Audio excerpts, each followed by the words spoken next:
Welcome everyone to Is Astrology Gender Biased? A panel discussion on gender, identity and sexual orientation in the horoscope with Erin Sullivan and friends, Alex Trenoweth, Moshe Wolfe, Boaz Fyler, Sarah DeHaven and Tom Jacobs. We will begin with a lecture by Erin Sullivan, followed by 15-minute segments with each speaker. Welcome, Erin. Let's begin. Welcome, everyone. I'm honored to be in your company. I think it's wonderful. And I want to say that we've definitely chosen an interesting topic, and we did it by absolute just planning on calendars. But I want to say happy Valentine's Day, everybody. So you should all be wearing red and hearts and doing what you do. But, you know, I love the title. We came up with it together, Is Astrology Gender Biased? And I wasn't really sure what I was talking about at first. I mean, I had some ideas, but it's developed, and I've written things. So I'm going to occasionally look up, but I want to read this essay that I wrote on the role of gender and identity. And the role of gender and identity and fixation on who one is by a male-female's boundary in the horoscope, for example, could ignore a deep and meaningful connection between the astrologer and the client. And people have problems, not all of which are gender-based, but if we look deeply, we will find a unique combination in gender in all of us, because we make up, in the Jungian sense, the anima and the animus, although he also was gender biased, but then that was then, and this is now. And I was just thinking about my Latin professor, Peter Smith, who was a complete riot. They have a very good sense of humor, the Brits. And he said that the wonderful thing about Latin was that you could actually have gender without sex. And I thought, whoa, so it was a riot in the classroom. He was like, so funny in that British way, where, by the way, Oscar Wilde basically lost his life for 50 years of being a queen. So, there's a lot of history that goes on. My hair just stood on end. Have you thought about this psychologically? I'm sure you have. And how one's feelings and images of self, and self, uppercase and lowercase, self being the psychic imperative, arise with the client when you're in session. It may not have come up in the notes that you ask for ahead of the session, but it will come out, because that's what happens, is it comes out. And how the client's sexuality is normal to them, but still in most worlds outside of Europe, say in North America, there's no room for binary, homosexual, gay, bi, whatever the client's gender is. But we're much less biased now than ever before, as a contemporary modern culture, that is. However, the underlying issues still provoke questions for both client and astrologer, because, we might think it's all okay, but who knows? We don't really know. We haven't had a poll taken yet. So sex and gender have now begun to open our doors to the psyche, in which some contents never before discussed in our field are present, which is why this is such a phenomenal gathering of us. And a lot of, our so-called culture began in 5th century Athens with Socrates and Plato and so on. And in astrology, it goes way back to the Mesopotamians. And in astrology, as we practice it now, there's only 2 feminine planets, the moon and Venus. However, I think that Pluto actually falls into the sort of gender bend arena because of his intimate seasonal relationship with Persephone, who, abducted by Hades into his underworld domain, because he didn't have a wife and he didn't need one, and it was the only way anybody was going to get him. Nobody wants to go to the underworld, so she got snatched. And then he ultimately, through her, becomes, I think, a dual gender. His complete absorption of Persephone's presence interjected into the psychic realm, in which case he then becomes essentially, bi. So he became the queen and the consort, and thus in part feminine dominated. In Greek, so there's, Moon and Venus and Pluto is sort of a little questionable. In Greek literature, the symposium, which is literally means a drinking party, symposium, where Socrates and his mates would all lie about on couches drinking, and symposium literally means a drinking party. And Socrates introduced their topic, that being love. So they would drink and talk and chat, and everybody would have their piece. And it's really an interesting dialogue to read of Plato's, called the Symposium. In it discusses two types of love. Number one of which is higher consciousness, which is thus male dominated. Yeah? That is that Aphrodite Uranus, who inspired men to higher levels of thought, is the one who is the ruler of the intellectual aspect of man, because she was, after all, born out of her father's semen as it fell into the sea, being castrated by the four dominant women of the time, three. And the semen of the castration actually falls into the sea, out of which rose Aphrodite from the foam, which resulted in the famous Botticelli painting. So Venus on the half shell, which I think is kind of funny, but still on the half shell. So it's firmly masculine in her consciousness and power. She has arisen. She is her father's daughter. She is the daughter of Uranus. And she became Aphrodite Uranus, queen of both upper and lower realms. And then there's the second Venus, who is the wife and mother. And she's called Venus Pandemos, of the people in Greek. And she's not a goddess, but she's a bit of a mortal, and she draws men into her realm, supposedly to seduce the man into his lower nature, which is his sexuality. And otherwise, we don't know what he was doing with his sexuality, do we? Except we really do, because that time was when men were with men, and God knows for ages, eons back, literally, the astrological ages, men and women have been separated, and the men have spent half the time hunting, and there's the women at home sort of kind of storing the corn and the grain and so on. And so, one wonders, well, what did they do, while the genders were actually separated for social reasons, for important reasons, for survival. So there were the hunters and the gatherers. And I have to assume that the sexuality didn't cease upon the departure of the male from the conclave of the feminine and the masculine, but they came together, they bore children. Things were, considered normal at the time. But Socrates warns men definitely not to be seduced by the pandemic. In other words, the one who is the bearer of children, because it has to honor Anrania as the highest form of inspiration to philosophy, which means literally love of wisdom, philosophis. So it's the love of wisdom and the higher mind of thought, as opposed to the lower mind of sex and passion and being in the arms of women. And so it seems that men who were both were not really considered at all. Homosexuality means that sex, the nature of men, was not really the sex and nature of women, because homo is male, and so it's only among men that it would be considered possible.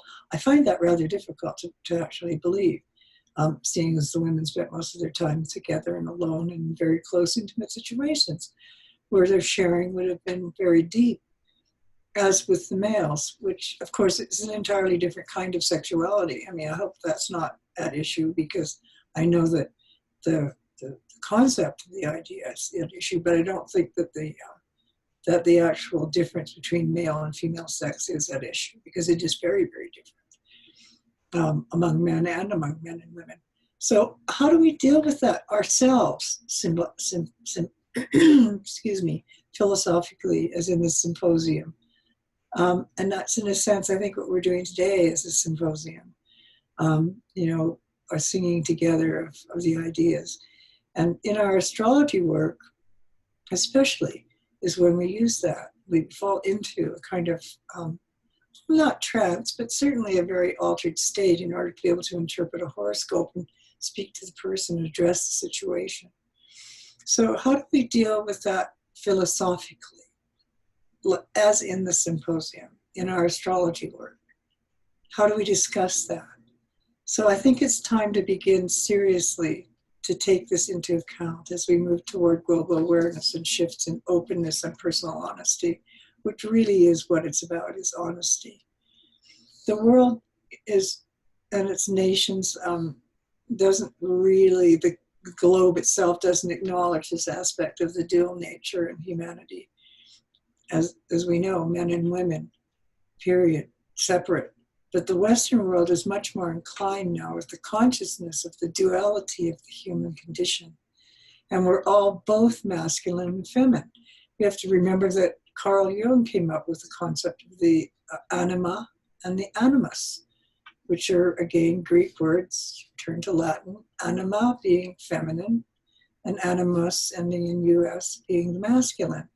And so Jung was aware of the mutual roles in each individual, and also that as an aspect of the psyche, and that even though he would maybe lean more towards the anima being in the woman's psyche and animus being in the man's psyche, I think he was aware of the duality of the situation and the fact that the anima and the animus reside in both male and female people's psyche. I mean, for example, it's only really in the Western world. I mean, remember Stonewall. I mean, everybody knows about Stonewall. That was a very important moment in time when my hair is on end, actually, when it became a revolution and that males wanted to come out. I mean, and women also wanted to come out, and they did. And they did in droves to the point of being, practically slaughtered in the attempt to, reunite the masculine and the feminine, to recognize that it's possible to be both at once in harmony. So I remember, to sort of close it on something I was thinking about after I was writing all this and working on it, I remembered back to a time when I was about 7 or 8. And I much preferred playing with the boys. They were way more fun than the girls. And so I loved playing with the boys next door and the brothers and their friends. And we would rush about in the woods because in those days, there was more room for woods than there were houses. And so we had woods across the street. So I'd run around and play with them and all along. One day I was out after horsing around with the guys. We were all out there, the boys. And we're very young, yeah? There's no sex and gender identification really at that point, but it begins around the ages of 7 or 8, the consciousness of the split between. But the thing that really, really crushed me was that one day my mom called me in to show me, I'd order a doll, because in those days you could order something that was on the back of a sort of cereal package, etc. And we would send away for these tricks and trims. So I sent away for this wonderful doll. And my mother yelled at me from the stepway up the house to the woods that my doll had arrived, my Raggedy Ann doll had arrived in the mail. And I was so excited because I was dying for her. So I went racing towards the house and ran back through the woods to show my friends the doll and share my excitement. Well, that did not go over at all. I, in fact, was tied to a tree and they ran away with my Raggedy Ann. So my mom went looking for me, found me. I was distraught, and the boys never then, after that time with the doll, they left it lying in the woods. My mom had to explain to me everything. So I knew, and then I was aware of gender. not before that. So I think really it's the job of the astrologer to allow this awareness to rise if it does, and to work with all of our typologies, planets, aspects, and houses, and more, give the astrologer the potential stunning insight into the human condition. And there is no gender quality in any of them. There are masculine and feminine signs. They're considered to be such. But that's about concept. That's not really about gender, is it? It's about the aspect of there being this harmonic balance between the male and the female. And so that what we're looking at really is the human condition and our individual experience of it. And I'm just so pleased that we're on this panel, and I'm looking so much forward to hearing my colleagues' ideas and what they've thought about, because I know in preparation a lot of work has gone into doing this. So welcome, and I'm honored to be in your company. Thank you. So let's go hear what people have to say.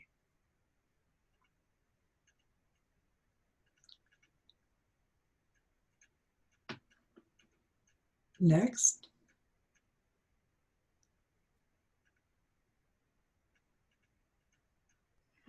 It's me next, and thank you very much, Erin, for that. I just thought I'd like to share, because we're being very personal, I think, with the idea of gender identification. And I just want to say, when I kind of realized that I was going to be always a girl and never a boy, because I always wanted to be a boy. And the reason why was because I'm the eldest child, but my brother was always the heir. And he was the heir of what? He was the heir. He was going to be the family heir of whatever it was that our poor family had to give to him. And but I really kidded myself for a very long time that I could somehow pretend that I had a chance at being the heir of something. And when I was about 12 years old, my mom was watching a TV show, and they were talking about women who could choose the gender of their children, and if women had the power to choose the gender of the children. Now we know this is possible, but back then it wasn't possible. And my mom said to her friend, well, everybody would want to have a boy first. And I was absolutely devastated by this statement, because I thought, what is wrong with me? You know, why don't you want me to be first? You know, I am your first. And I find that extremely hard to deal with. So my job is not only as an astrologer, but I'm a teacher of adolescents. I teach a variety of different subjects, and I teach in different kinds of schools. And so I get to see how gender identity becomes an issue. And I had a 9-year-old boy. They were doing a play at school, and he was wearing lipstick. And he asked, can I wear my lipstick all day long? And we thought, I thought it was great. I thought it was the best idea ever. He can wear his lipstick all day long, wear his dress all day long. And he was actually told, well, yeah, you can wear it, but, you know, eventually going to take it off again. But I could see his face drop. Well, I got to take this off. I got to go back to being me. And I thought that was rather, I could feel the disappointment that he had to go back to being his self. The other thing I want to say is that I have a very masculine name. My name is Alex. If you don't know me by looking at me, if you just see my name in the email or whatever, you wouldn't know if I was a boy or a girl. And I've done this deliberately. I chose a name that, you know, is pretty much, you're not going to know. And I've received emails from people from around the world, really, who have thought I was a boy. And the way they have spoken to me has really upset me. I mean, there's no manners. There's no sort of gentleness that I would expect from my female friends. There is this really hardcore sort of speaking to me. And that has taught me a great lesson as well. And I just think that, you know, when we talk about gender in astrology, I think we have to be very careful when we are at the stage now where we have to address, how do you wish to be referred to? What are your pronouns that you rather be known as? I mean, personally, with Mamuna Leo, I'm happy with Your Majesty, you know? just call me Your Majesty. I don't, she, he, it, I just, you know, your graciousness, you know, that's all you need to do. But I don't mean to be, you know, to push it aside. I just want to say, you know, I have a different way of looking at things. But yet, even though I have a masculine name, and even though I have wished in my life that I could be a boy and to have the opportunities that boys have had, I am unmistakably a girl. I cannot dress as a boy. There's nothing I can do to disguise my femaleness, that I am who I am. And to be another gender, I would have to make some serious decisions about my appearance and other things that I'm not so willing to take. So now I want to just talk about my PowerPoint about a very difficult subject. So I'm going to share my screen. Hopefully it's all going to work. Now, can you see my screen? Not yet. Okay, so that means I need to go here and I need to share my screen. I don't see it either. Here we come. Thank you. Well done. Okay, so this is a very, very sad story. So just kind of brace yourselves a little bit. This is about a young man. His name is, David Reamer. Now, he was a twin. He had a male twin, and they had to be circumcised. Both boys had to be circumcised because what had happened was when they urinated, the gland was swollen and it was causing a lot of problems. So at the age of 22 months, they had to be circumcised. David had to go first, and they went through a very unusual procedure that involved cauterization, the burning. And David's penis was pretty much severed and rendered useless. So what they told the parents was, who were very religious people, we think the best thing to do would be to bring your boy up as a girl. And we would like you to just pretend that your son is actually a girl, and for now on, because he doesn't have the outward evidence, he is a girl. So they brought him up as a girl. So here he is at a very young stage as a girl, kind of long curly hair, and they had to reconcile with their decision. And so they brought the brother in for counseling sessions. And this is all a very new thing. This has never happened before in a clinical situation. And they wanted to counsel both the boys to become, for David to accept that he was a girl.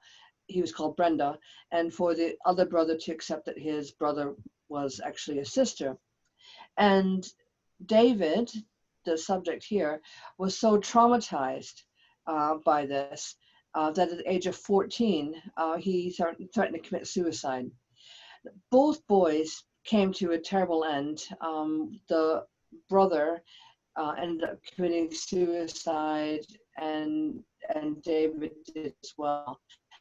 And what I just want to say about this was that even though David was put in a situation where he was consciously unaware of being he was a girl according to his parents, but he was a boy inside, and he could not quite reconcile this. So I think that, you know, when we talk about gender and we talk about trying to reassign things and we try to reassign people's feelings, that we're on very difficult grounds. but I also want to say, as a secondary school teacher, in a modern sense, that children are experimenting and they're trying to find their own identity, and this experiment, because that's what it was with David Reimer, was a disaster. And from everybody's point of view, from the doctor's point of view, who are embarrassed that their experiment was a failure, to the children who were involved, who ended up committing suicide, to the parents who allowed this to happen and had to deal with all that kind of guilt. This was a terrible, terrible case study of gender reassignment that just didn't work. I think you can't force someone to identify as a gender if they don't want to accept that as a gender. So let me bring that back to me. And sorry, Boaz, did you want to say something? I just want to say that we have to realize that maybe things aren't so black and white as we think they are. Maybe, at certain times of our life, we more identify with the feminine, maybe more times we identify with the masculine. And I just want to say how happy I am to be in a world where, I'm not going to be judged badly on the choices I make as an individual for what I do in my private life. And we had a very big case here in England, a very kind of well-known TV presenter called Philip Schofield came out as being homosexual. Now, he, as far as I knew he was in a happy marriage, had children and stuff like that, and suddenly he came out as being homosexual. And although I understand that, I sympathize with the wife who has had to deal with this all silently all this time. I'm also very happy for him to be able to finally express what he really feels, and that he's in a world that, unlike Oscar Wilde or unlike Alan Turing or others, he could be in a world where he can express his sexuality and not be judged for it. So I think we are in a very interesting time as astrologers, where we can make a lot of room and a lot of allowances for our clients to explore their sexuality and to feel acceptance. We have a long way to go, but I'm really glad that we don't live in the 1950s anymore or the 1300s anymore, that we seem to be moving forward on this. And so I'll park that. Oh, I got his chart. It's a noon chart. So you can't use the angles and you can't use the moon, but I don't think you can find homosexuality in a chart. I don't think it's there. I think love, and how great it is that we're doing this webinar the day before Valentine's Day. God tells us to love people. He doesn't say love people. If you're a man, you gotta love a woman. He doesn't say, he doesn't put boundaries on love. He says love is everywhere, and love is all around us, as the Trogs once said. And just on the eve of Valentine's Day, I just want to say, love the people you're with, and don't worry so much about being judged. And if people are judging you, well, what are you going to do? Just love the people that are going to accept you and support you, and happy Valentine's Day, right? Okay, thank you. Thank you, Alex. That was fabulous. I'm so excited about what you had to say. Thank you very much. Thank you, Erin. You're very welcome. You always look so wonderful too. So glamorous, whatever you do. There you go. I mean, I try. Let's put it that way. I look pretty. 72 and counting. Yes, right. That's a great, that chart you showed was perfect because it had the Saturn Uranus opposite Pluto. Okay, yeah. That was the revolution. And that was the revolutionary chart. 1966 was the time when everyone started coming out, for not just out as personally in some way gender orientated, but collectively for freedom. So really, it isn't about sex and gender, is it? It's about freedom of both. Just loving. Maybe love the one you're with. Well, right. I think it's absolutely necessary to take all that into account. And I mean,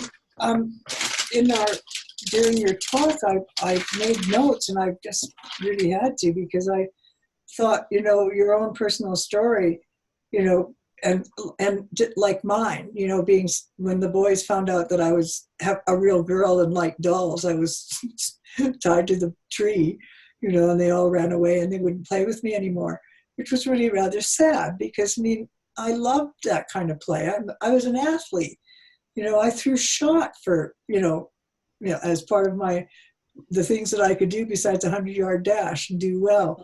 So, that was considered to be very masculine, to be able to do that, especially the shot put. This was not the girl's job, men have big muscles and thick thighs and short and so on. Oh, well, I'm a weightlifter, Well, there you go. I've always been a power lifter, yeah. Well, I think this is a very important factor in our psyche, is to be able to exercise ourselves physically and mentally by lifting weights or throwing the shot. I think we have to do some weightlifting when it comes to, You know what, Erin? Something just occurred to me. I can lift weights like the boys, but I can also breastfeed. There you go. Just let me say that.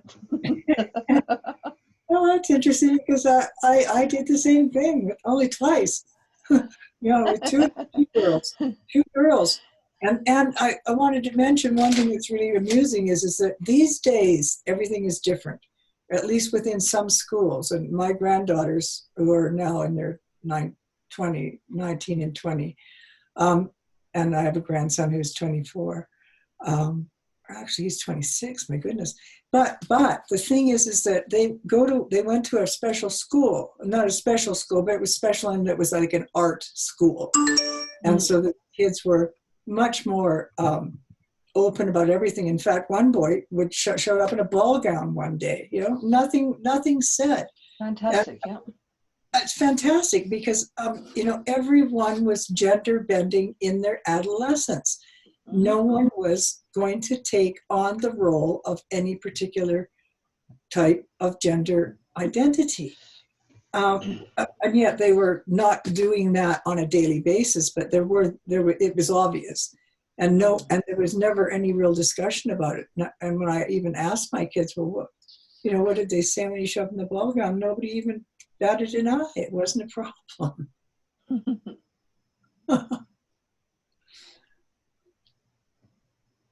Yeah, so it's like that in my school now. I think back when I was a kid, I graduated from from high school in 1984. I hate to admit it, but 1984. My best friend was so young. Is homosexual, right? And I even back then it was kind of a taboo. But now my daughter's she's in her 20s, in her early 20s, but it's not a big thing. Boys and girls, they date together, and nobody cares. Nobody's really upset about it anymore as much as it was. And I think things like, I see boys in my school wearing nail varnish or whatever, or saying I want to wear a skirt, and no one. It might be a little bit unusual, like my friend Billy wearing the lipstick. Everyone's like, okay, well, you can explore it. It's fine. It's great, and no one. They might experience prejudice at some point in their life, but they're going to get a lot of support now too, I think. There is a lot. And it's going to be a lot of a rough road still, I think, but it's different than it was 30 years ago when I was a kid. It's very much different. Sorry, 40 years ago, 50 years ago when I was a kid. I know. Don't even ask me, to try and go back that far. I was so young when I was 50. It was great. Anyway. But I mean, this business of I mean, nobody questioned anything in the school that I'm talking about with these young kids. It was a good example because it was almost like a, like a generative school that opened the doors for the allowance of freedom. And it was never even mentioned or thought about. I mean, nobody ever talked about it. But I mean, of course it was, remarked upon about the ball gown, because that's a really unusual thing to show up in school wearing. But, I just think that what you're having to say here is so important. I mean, with your own heritage and mine as well. I mean, I found it an insult, if you will, to have been treated. In fact, when I first did my first astrological reading in 1971, where I got some money paid for my work, the man said, "You think like a man." And I went, "Oh my God." I mean, it just stunned me. He said, "You think like a man?" And I said, "No, I think like a woman." I mean, I am a woman who thinks like a man. Is that what you mean? And I mean, it finally ended in rapport, but it was a very odd moment in time to be told I felt like a man. I think the more important thing to get out of that is it a compliment? Is it a compliment to think like a man? Or is it a compliment to think like a woman? This is exactly what I thought at the time. Because if someone told me I thought like a woman, I'd be pissed off, right? I'm like, why are you telling me? Think of yourself as, cooking in the kitchen and doing the bidding of the man. Yeah. But now, a little bit, I'm kind of coming around to the idea that, as a single woman raising children and doing a job and doing other things, now I'm thinking, well, it's not such a bad thing to be thinking like a woman. Not a bit. But it took me a while to get to that.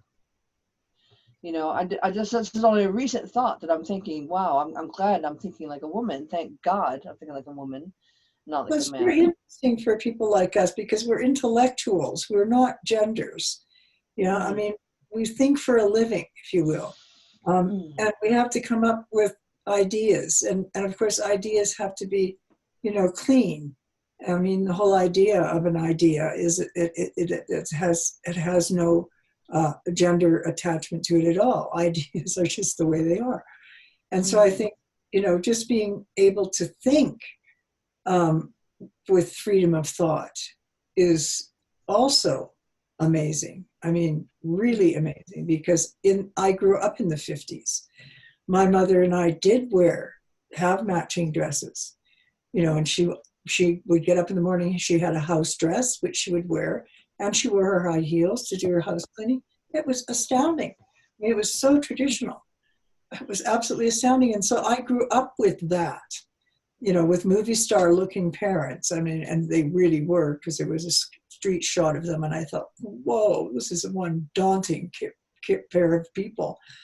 And my father was a real man. He was like a he-man doctor, lifesaver, just really very much, and had a hard time coming to terms with his second family, where he had two daughters, one of whom came out, and she was at Cornell University doing a PhD in genetics. And of course, Erin, you are just the ultimate sort of beauty queen, aren't you? I was actually a beauty queen, and you can totally see it. I was. And you had to deal with those prejudices too.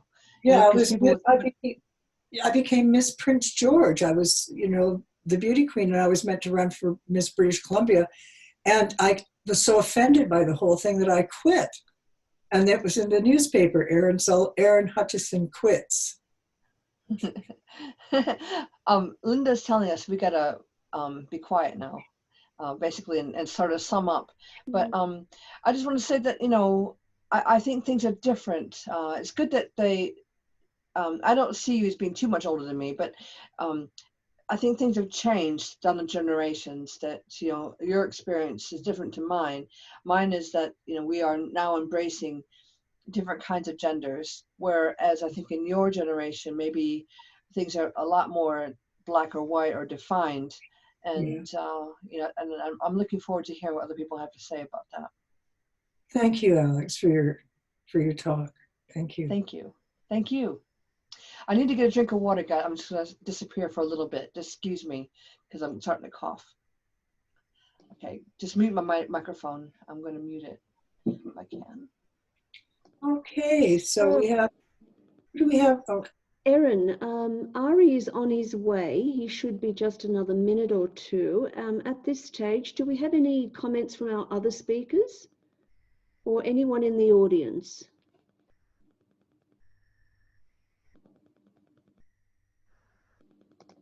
I have a question. Yes, go ahead, Damon. Recently, this last year, great talk, by the way, both of you. This last year, I've been addressing the topic of agency and having your own personal agency to choose. And it seems, and I've discovered a great deal in the last year as well about gender, the philosophy behind gender. And it was, in my early thinking about this, it was related to identity for me. What do people root their identity in? And some really need to feel, I've especially noticed that in men, we're really insecure.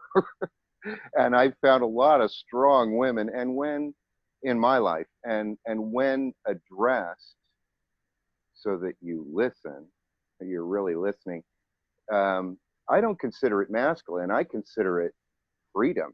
I consider when they speak to me, whether they're whatever their identity is or anything like that, it's just wanting to have that freedom. And I've been seeing that men have a lot of freedom in ways. I'm hearing a lot about that men have a lot of freedom to express themselves the way they want.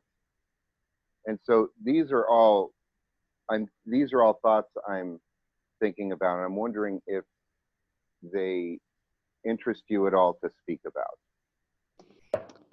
Damon, thank you very much for those comments and questions, and hopefully they'll be answered throughout the panel. But we really must now move to our next speaker, Boaz Fyler, and Ari will be coming on later. So Boaz, please go ahead.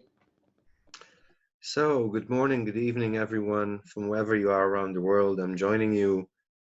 It's 1:45 where I am, Jerusalem time, and Georgia's on my lap. And I'll be trying to present today something that would be both intriguing and would incite you to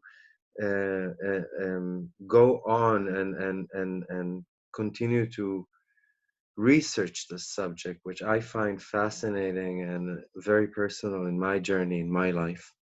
And as both of you, dear ladies, were very personal, I'll be continuing along these lines. But before I do, let me share this slides that I have, and it's from a talk that I'm giving now about gender.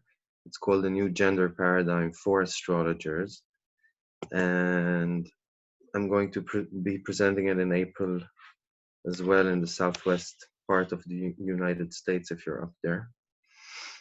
So can you see my screen, everyone? Good. Yes.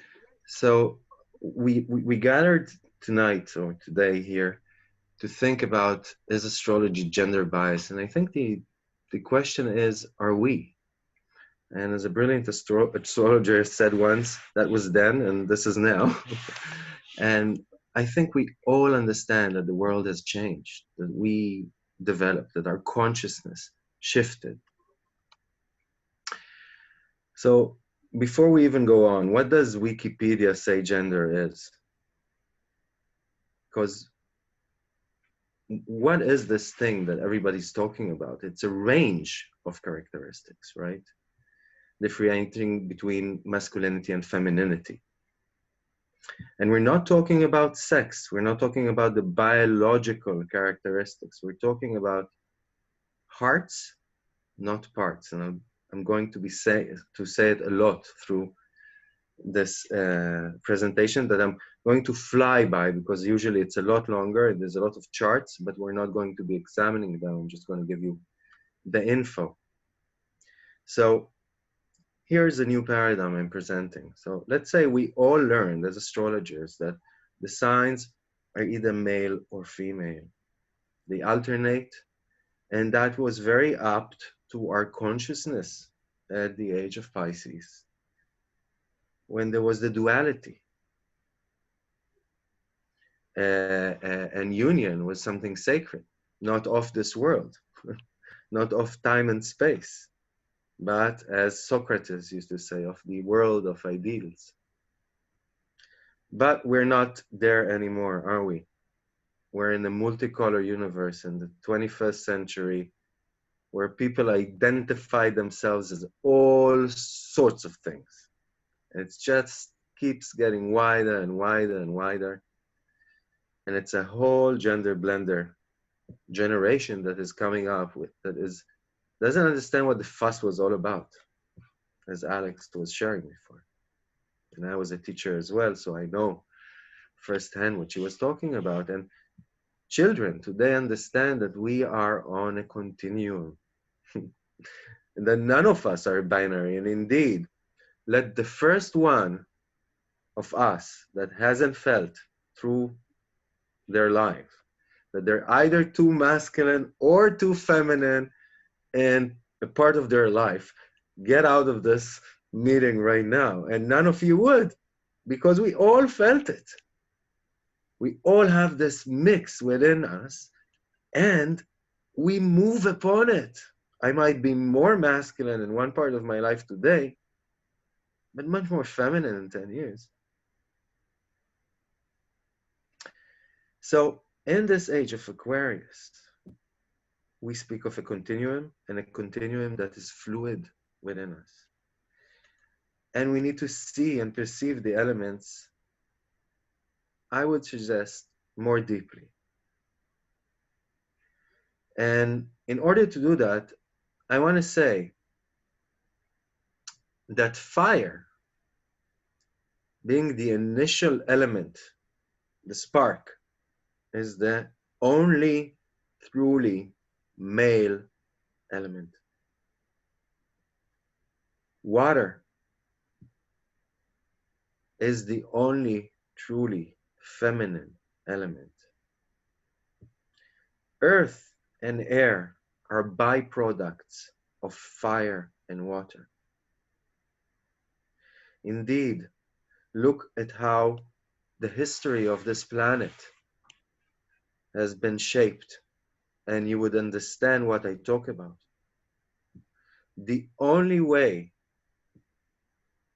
that Earth has ever been created is when fire was being cooled by water, when the male element was being chilled by the feminine. And indeed, in Hawaii or places where there are active volcanoes, to this day, we see what happens when lava hits the water and new ground forms. And it's the lushest of and most fertile of grounds after a few years. So the only way that Earth is ever created, that ash is ever created, is by cooling down the male essence with femininity. So I would like to suggest that in this Technicolor, sorry, Georgia, in this Technicolor, she's getting jealous that I'm putting too much attention in you guys. In this Technicolor age of ours, we can consider this as androgynous, that with the characteristics of a female on the outside, like a transsexual male to female, but with a core that is biologically male. Pretty much the same way. The only way that air, this mixture of gases that we breathe, has ever been created is by the heating of the female element with the male element, up to the point of producing gas, breaking down the water into air. So indeed, we now understand that there's a female core to air. It is a female element that was heated enough that now it has male characteristics to display, like a female to male transsexual. And saying transsexuals, and we're going to touch upon that, isn't politically correct. I have to say transgender. For me, being of the old generation, I still correct myself by correcting myself and allowing myself to correct myself. I do a service to everyone around me as well. And we can see what I was talking about in the elements themselves. And they're much more ancient than astrology. We can see the only two differentiating elements truly are fire and water, and the other two are carbon copies of the first two, with two lines, one signifying the heavens and one signifying the earth. And some say these are the lines that are the remnants of the other triangle that was there before the element shape shifted. And in this world of ours today, we do not find two genders anymore. It's a plethora, and everybody is allowed in the age of Aquarius to have their own unique identity, making this a much more tolerant, accepting world for all of us, not just for people with gender issues, and with a deeper understanding of what it is we need as human beings. There's some great graphics in TSER. It's a Trans Student Educational Resources. You can take them from there if you need to educate somebody about this and share the information. So it's all public, at least the educational ones are. So the new gender paradigm says that our gender identity could be female, male, or other. It's non-binary, and it could shift. So can our gender expression. My gender identity can be one thing. I could feel very feminine inside, but I'll still be very masculine on the outside. And sex assigned at birth could be a totally third thing altogether. And here's two more attributes we add into the mix. I could be physically attracted to males, but much more emotionally attracted to females. You know, I can have amazing sex with males, but you know, you can't talk to these creatures. I need a female to do that, to feel comforted. So we learn much more about ourselves through being exposed to these anomalies. And through accepting these anomalies, these alternative ways of living and expressing yourself into the mainstream of society. And what we need to learn as practitioners, as therapists, as astrologers, is in order to truly connect to our client in these days, day and age, at least in the Western world, we need to assume nothing. And here is where I'm starting to share my own story. I'm working with NGOs for most of my life, and I've been working with trans rights organizations for a long time.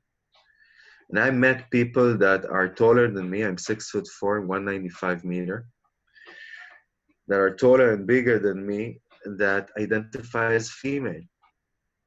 And women who are a picture of femininity want to identify as male. So again, hearts, not parts, is what counts. And you can never tell by looking at a person what they feel inside. And if you really want to be politically correct and you know there's this kind of theme with this client, you can ask them, what pronouns do I use?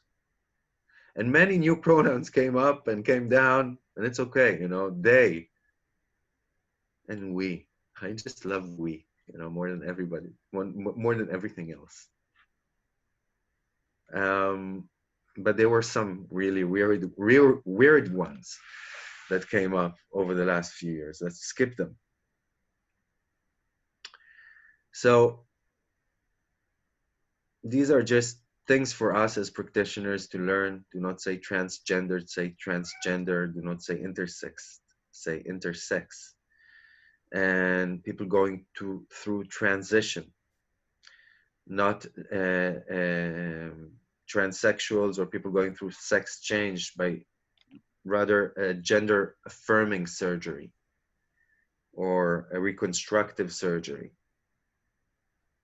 or hormonal replacement therapy. And it's good to know how these kinds of souls have shaped what indeed we mentioned today as well. So first of all, not all trans people identify as male or female. And trans folks have many different sexual orientations. So the fact that I'm transgender doesn't mean that I need to be attracted to the opposite sex.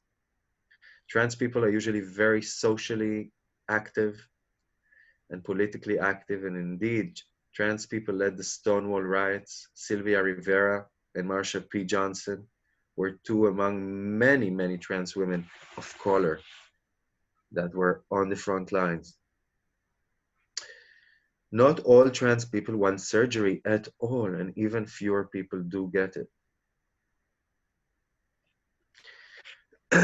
Let's go ahead.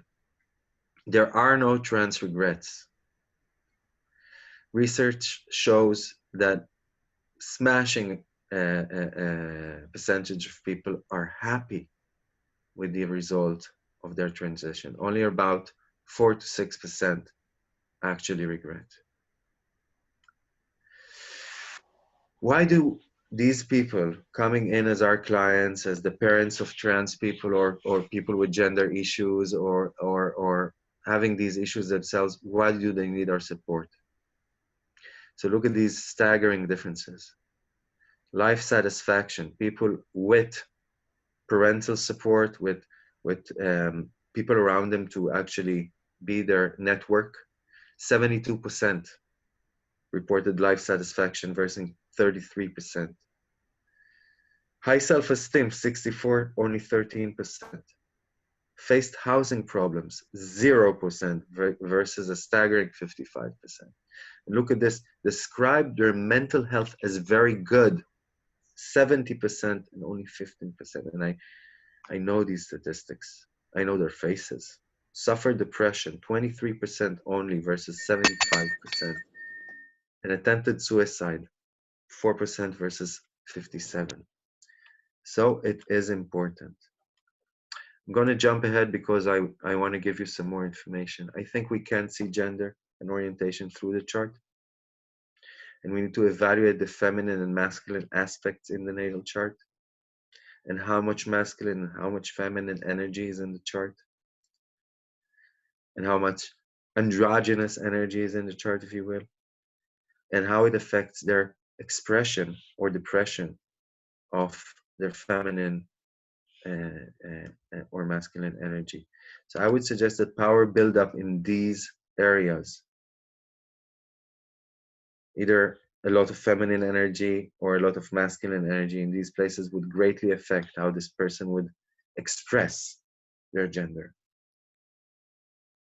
And I want you to keep on exploring this. And there's much more information here, but since time is up, we can maybe go through this at a different time, but I think I left you with a lot of places. I would, of course, look for influence on the AC, DC, MC, and IC, and the North and South nodes as well. We all know of the Capricorn 4-10 axis, Capricorn Cancer axis, as being active with people with gender issues. And it goes on and on and on. I want to jump to the end of this and say that it's very much a mixture of these energies of feminine and masculine, Mars and Venus in the chart, that come up in a lot of the charts. And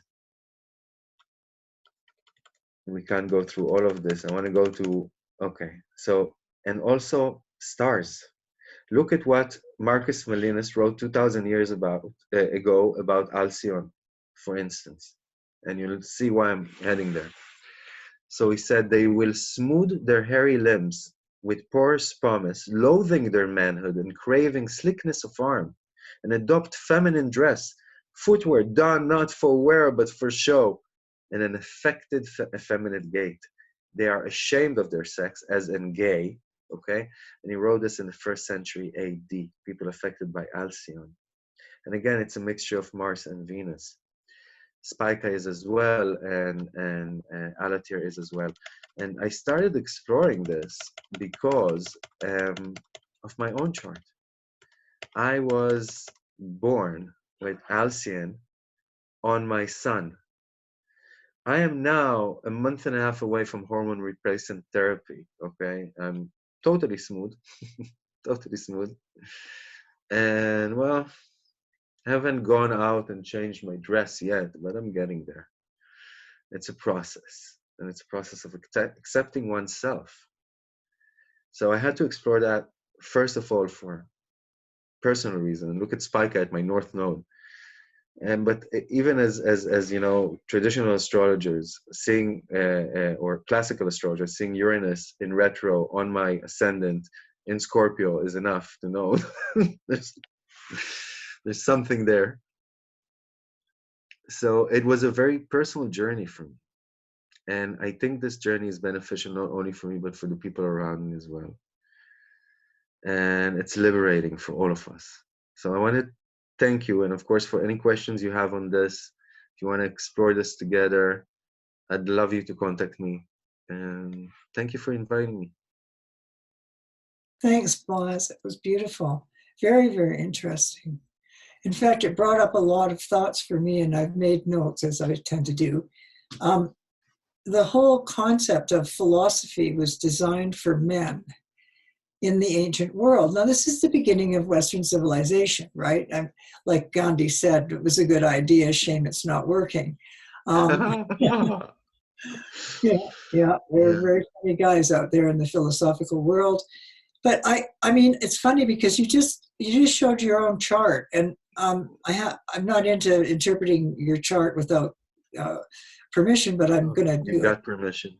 Well, you have a Mars-Venus conjunction, and it's in your 6th house, and which has to do with the body, because the 6th house is Virgo, and it's the body, and the soul is the opposite house, the Pisces house. And so what we ended up, when I saw that, I thought that this comes, and I'm not a spook, this comes out of a past life. And it's a recollection of the current soul that it has indeed experienced both and now would like to live it out. I mean, that just seemed very straight to me. And then the other thing, it was really funny because my 2 very closest friends in my entire life were both gay, and they were men, and they were real men. I mean, there was nothing feminine about them. I mean, aside from cruising and so on, which is very masculine. Women tend to stand still on corners when they're soliciting. Yeah, we're kind of more active that way. I think there's a lot more activity. It's very male. So there's, I've never noticed, effeminacy in my 2 gay friends who are very, very famous, very well known. And I never noticed any effeminacy in them at all, except for the way they thought. So it really was. But were they allowed? Do you think, Erin, that day and age, no, if they would have traded? Even rock, that was the thing, is in the 60s and all the rock stars, there were a lot of gay guys, but boy, they didn't come out. They might have been drumming like crazy or blowing the sax or, but there was no coming out. It was not allowed. It would have been absolutely horrifying, even to my generation. And I was born in 47, Wow. which was quite some time ago, really. And I'm beginning to feel it, actually. And it's a bit tiresome. But then You look amazing. I guess that's the whole point, really, isn't it? It's about looking. How do I look? Yeah. And how do I As feel? Uranian agents of change and progress, all we want Thank to you. do is just look better. You know? Just what I need is someone in between to tell me I look great. Fabulous. Thank you. Exactly. You know, I'm hearing it I'm from both such a sides. spiritual person, and here I am. I'm 42 years old, and I'm going through. Oh, you're having your Uranus return, so that you're becoming. I'm having my Uranus opposition. Yeah, yeah. I mean, sorry, Yeah, sorry. and it's on my ascendant. Yeah. So yeah, Ascendant, descendant. yeah, I'm crossing underneath. Wearing So my Saturn. in the hidden side of the horoscope, it would have transited all the way up to the descendant, which is at midlife, and it's often at midlife where we really can come out of whatever entrapment, because we feel that we're old enough now that we can make our own decisions, and a lot of decisions get made around gender in that time frame. It's not unusual for a married couple for the husband to come out and they stay married. It's not a problem. I know. I come from a very open-minded society. I'm the son of two hippies, but I was flabbergasted because I was always afraid of coming out. Yeah. Sorry? No, my kids were saying they were raised by hippies, basically. Yeah. So both my parents are hippies, but I was dumbfounded because I was always afraid of coming out because I was afraid of the public shunning me away. And I always thought that my closest circles would support me, but it was the complete opposite. The closest circles detached and deteriorated, and I got so much love and support from my clients and students and just people that that are a bit further. Well, And I that was very encouraging. understand, because like my mother remarried after a divorce, and then she had a boy who's 16 years younger than me. And so my brother, he has always been gay, so it's never been a problem because he's just 57 now, and it was all. But the problem is that he was beaten up every single day in elementary school. He'd come home black and blue, and mom would never, acknowledge the possibility of why or anything, but that they were all the a-holes, and that he was a good boy, good little boy. And he was sort of a good little boy until he got to be into his teens, and then he stopped being a good little boy and was on the streets, basically. Yeah, I mean, this is what happens to kids. Wow. And he was on the streets, and so jumping into the present now, after all these years, he's head of the Dr. Peters Center, because he's moved on, in Vancouver, British Columbia. He's was the one that instigated the clean shooting up rooms, type really radical, So and I had a very hard time as a kid, I didn't have this jawline.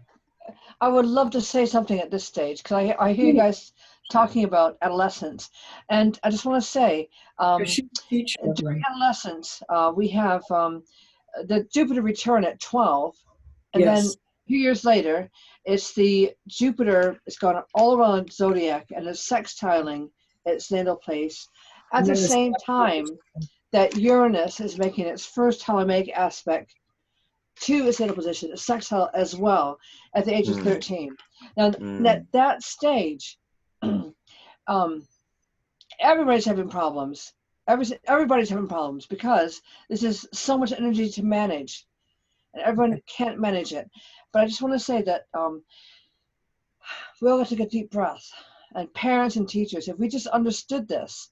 Now, what we do in education is that we force everybody to go through this terrible stage all at the same time, right? And we force the younger children, the Jupiter return children at the age of 11 and 12, to experience it at the same time the older children go through it too. So everyone's going through this horrible time, and they have teachers that can't manage because there's not enough teachers to deal with it. right? So the whole entire educational system is very badly managed, and it's just a very defective system. Terrible. And I kind of lost the thought of what I was going to say, but I something about what you said, Boaz, made me want to just raise this issue and just sort of say we're dealing with a damaged system, and we have to do something about this. And one of the things I think that parents can do to help their children is to hire a tutor who can work with a child one-to-one for maybe an hour a week on any subject. Pick your subject, English, math, science, or whatever it's going to be. Because having a one-to-one tutor is going to make a huge difference as opposed to having one teacher teaching 30 children. And I think it's going to help a lot. And also, I think the issues that might come up around gender and equality is going to be something that's going to be easier to deal with than one single teacher dealing with it. Alex, thank you. Thank you very much. Yeah, glad to hear comments. We'll now move along to Ari Moshe Wolfe. Please go ahead, Ari. Okay. Hey, hi Erin. Hello everyone. Hi there. Hi again. I don't Hi. see the little one. Oh well. The little one is elsewhere, but yes. Sorry for being late. I don't know if that was an issue earlier. So that was so beautiful, Boaz. Thank you for sharing. This is such an interesting topic, and there are a few things I'm going to speak to here.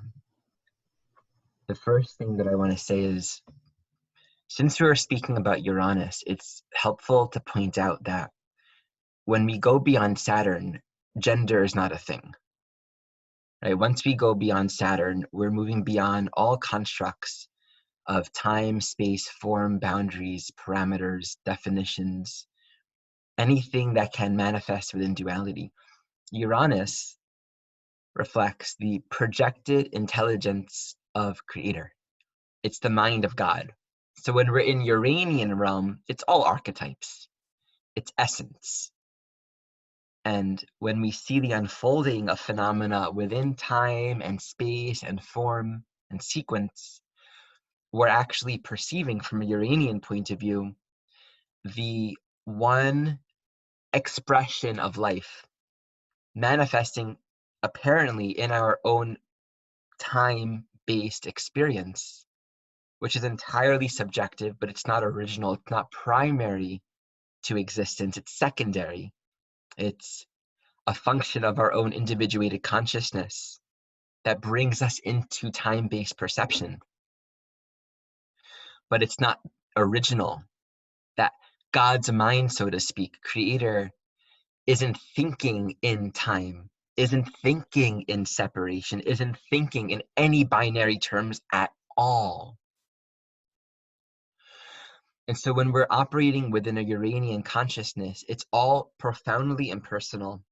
It's entirely objective. And from the point of view of the individual soul, Uranus corresponds to the individuality. Like each soul has its own individual essence. It's its own archetypal, perfect divine quality of being that is metaphorically represented in our personalities, in our bodies, in our unique structural constructs of self, but none of that is who we are. These are all just temporary constructs. But just like your body is unlike every other body, it's a metaphor for the total individuality of everything within creation.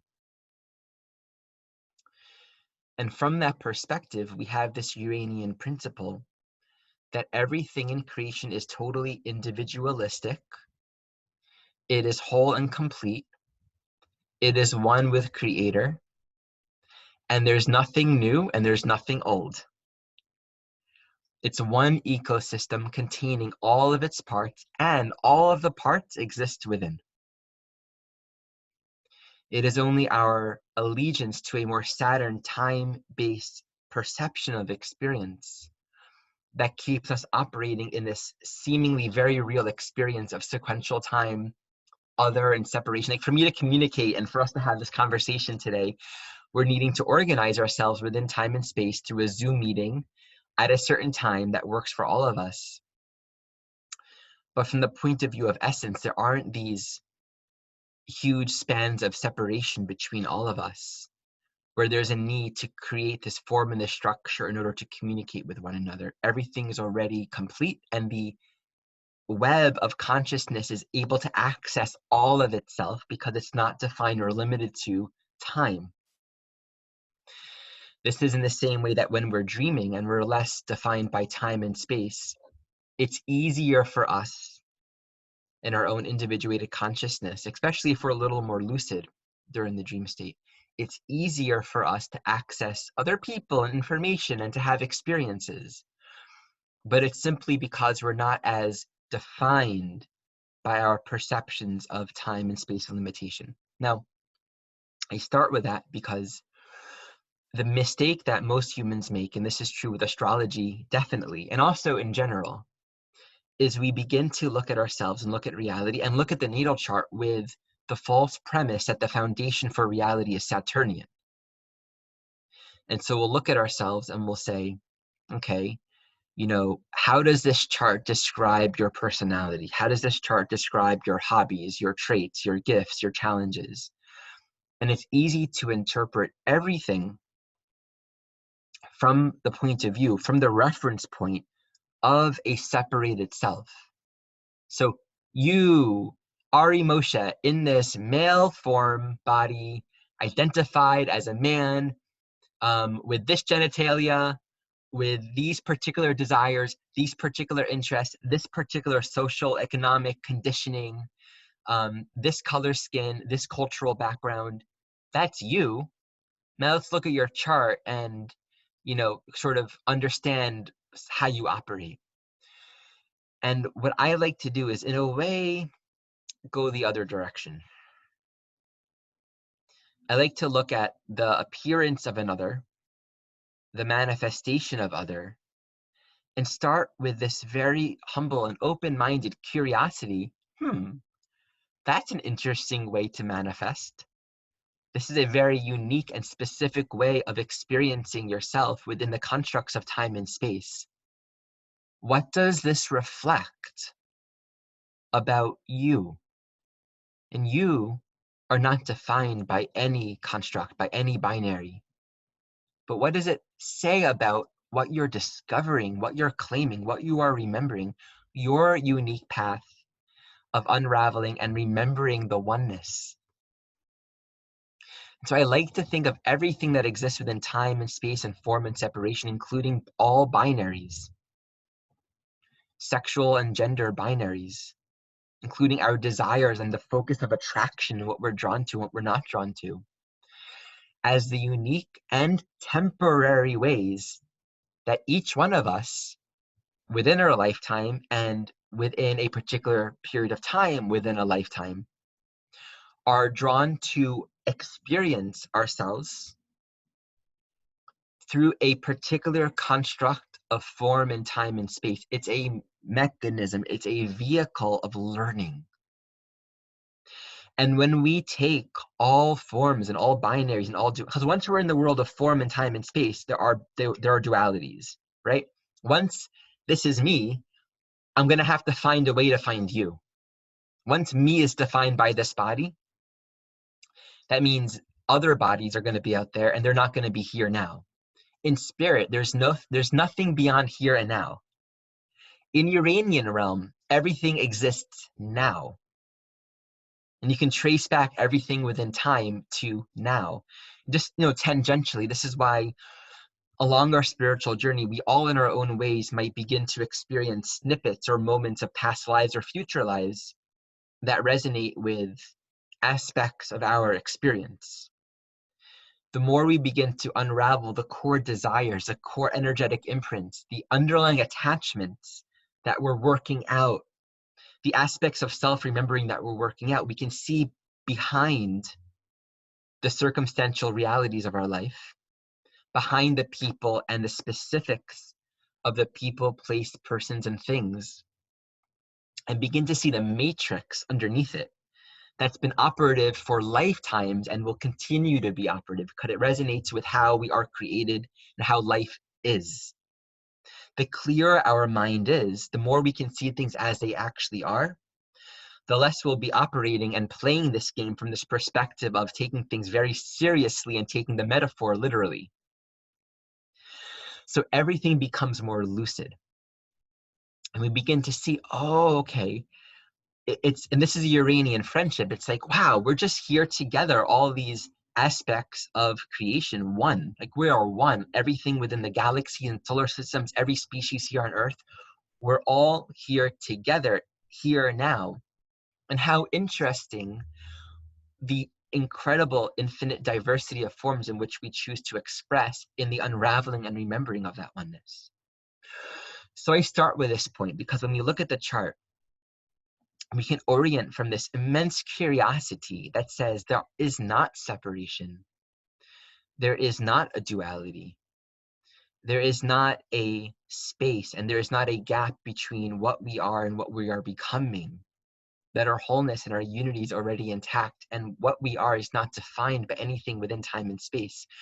It creates a big, wide open field to look at gender, to look at sexuality, to look at form, to look at bodies, and to have no preconceived opinions, no preconceived judgment, no fixed beliefs or ideas, because none of that has anything to do with who we are.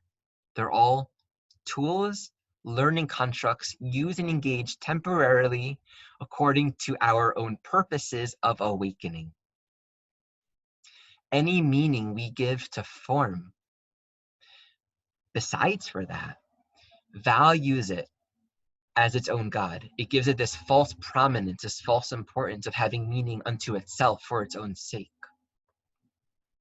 And so I like to really encourage this big taking a step back so that we don't look at a chart and say, oh, this is who you're supposed to love. This is who you're supposed to be attracted, or these are your sexual needs. These are the ways you're supposed to relate to boundaries and relationship. These are the forms of relationship. And this is how it's meant to be, etc.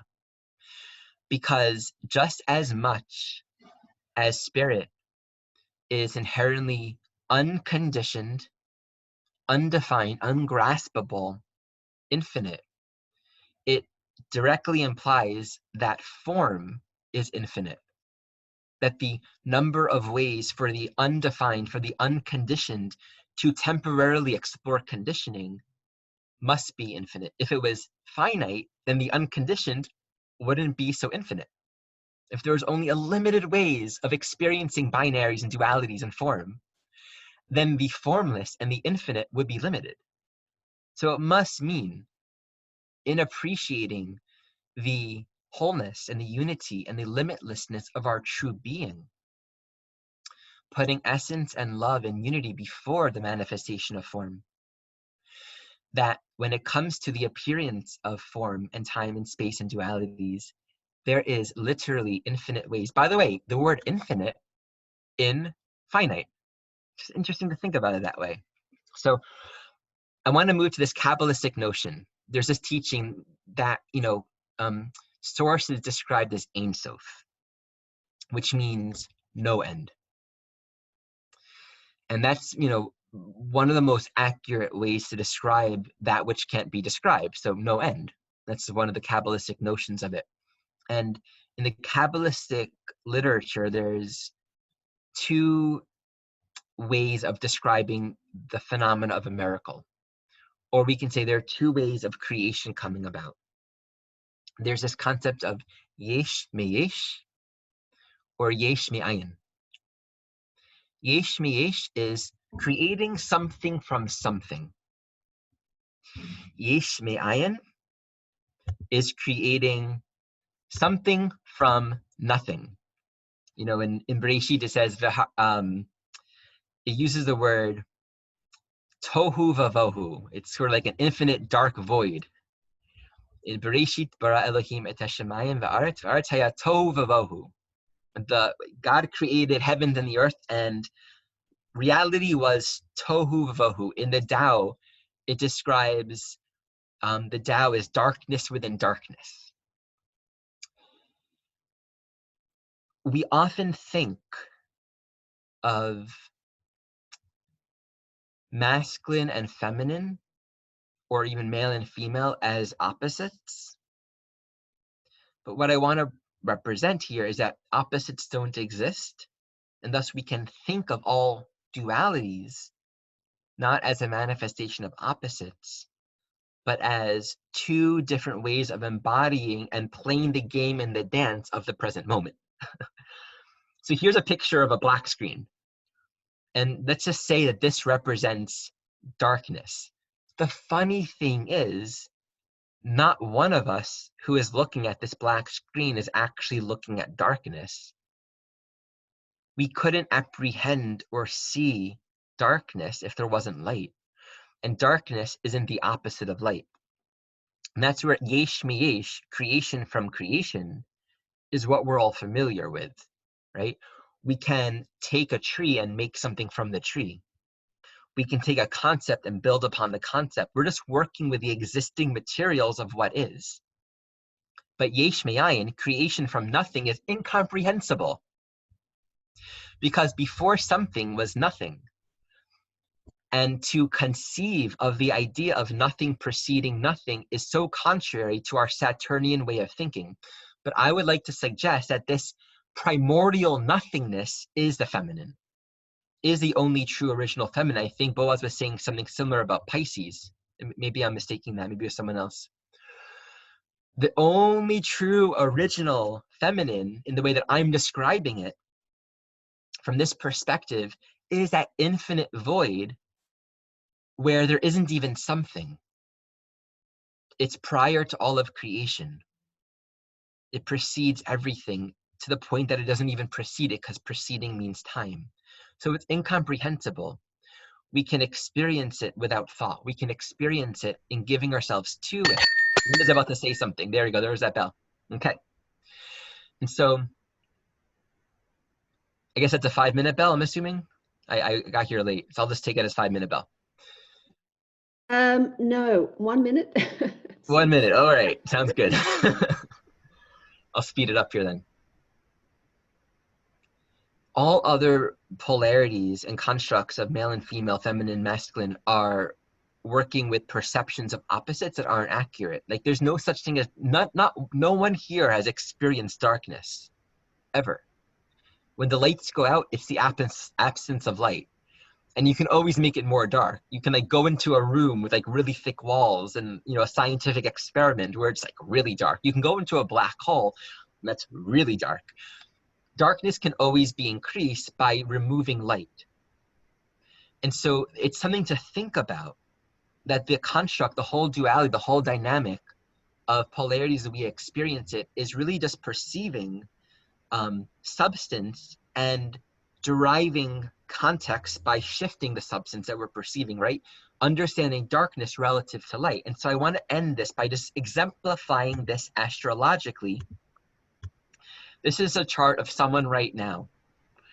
Notice that in the traditional astrological pedagogy, we have, you know, Aries is opposite Libra, Capricorn is opposite Cancer, Aquarius is opposite Leo, but these signs are not gender polarities. Like Aries is masculine, it's young. So is Libra, it's also masculine, right? Aquarius and Leo are also yang, they're also masculine charged. Cancer and Capricorn are traditionally feminine or yin.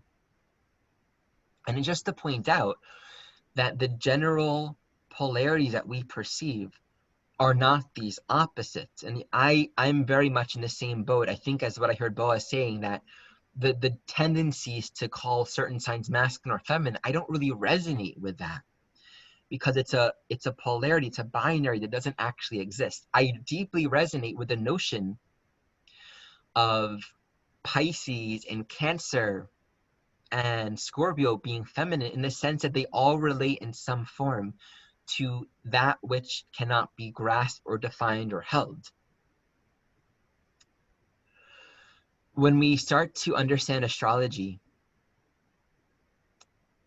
and we acknowledge that polarities, binaries, are not original to creation, we can just start to appreciate that the way that we're choosing to identify with them, the way we're relating to them, is more specific to what we find is relevant and necessary for us. And I'll close with this thought, which I mentioned a little bit earlier. To me, the dance of masculine and feminine, which is metaphorically represented often in the dance between man and woman, but not always, and ultimately it's inside of us. It's really the dance of life with itself in the present moment. The infinite void of darkness, the source from which everything comes, is incomprehensible. And when we make love, when we sing, when we're in devotion, we approach a unity where the past and the future and the self and the other don't exist anymore. When we're in a vibration of love and unity and true devotion, we are dancing with this place of return that is always here. It's never been away. And that the entirety of our journey here on this earth, dancing with one another, is just this poetic relationship and courtship of life with the present moment. And so hopefully we can consider that when we look at charts and we just hold more space to really feel into these energies and to see how is this dance manifesting for this person. And we can't look at a chart and know a person's gender. We can't look at a chart and know a person's body. We can't look at a chart and know any of those things. We have to find that from the person and correlate it to the chart and say, okay, here's how we can understand the chart. This is the way, this is the dance, this is the form that this chart is showing up in, reflecting how the soul is working with these archetypes. We can never look at a chart without connecting with the soul and understand how the soul is playing with duality. Okay, hopefully that was clear. Thank you all so much for allowing me to share. Thank you very much, Ari Moshe. And Erin, any comments? Yes, I would like to. And thank you very much for your presence. It was wonderful. It's very poetic, what you were saying. Can you hear me? I can. Oh, good. Yeah. It brought up three things for me in particular, which I made a note of. And one of them was that I wouldn't even get out of bed in the morning if I didn't have Mars in my chart. Yeah. I mean, it's the one that actually pokes me in the behind and in my mind saying, you better get up and start doing stuff and get to work and start thinking like a man. So the other thing that comes up is when you mentioned that Saturn is the boundary of the outer planets, which mean we had choice. And it was when the time of Uranus was sighted that this actually started breaking through, where it was, the beginning of the suffragette movement. Mm. And, I'll tell you a little story, because this is what I tend to do, is that one day I was living in London, living in St. John's Wood. And the thing about living in London is that there's always somebody outside with a jackhammer, yeah? Like pounding away and getting at the pipes. And no matter what you do, you're stumbling over a workman somewhere. It's really quite amusing. The problem is that I was writing retrograde planets and I was working on Mars. I couldn't think, so I had to get out. So I go to the library where John Etherington was running it. And there was a guy in there, and I'd never met him before. And he said, I'm so-and-so, and what's your name? And I said, I'm Erin Sullivan. He said, oh, yes, that's what I thought.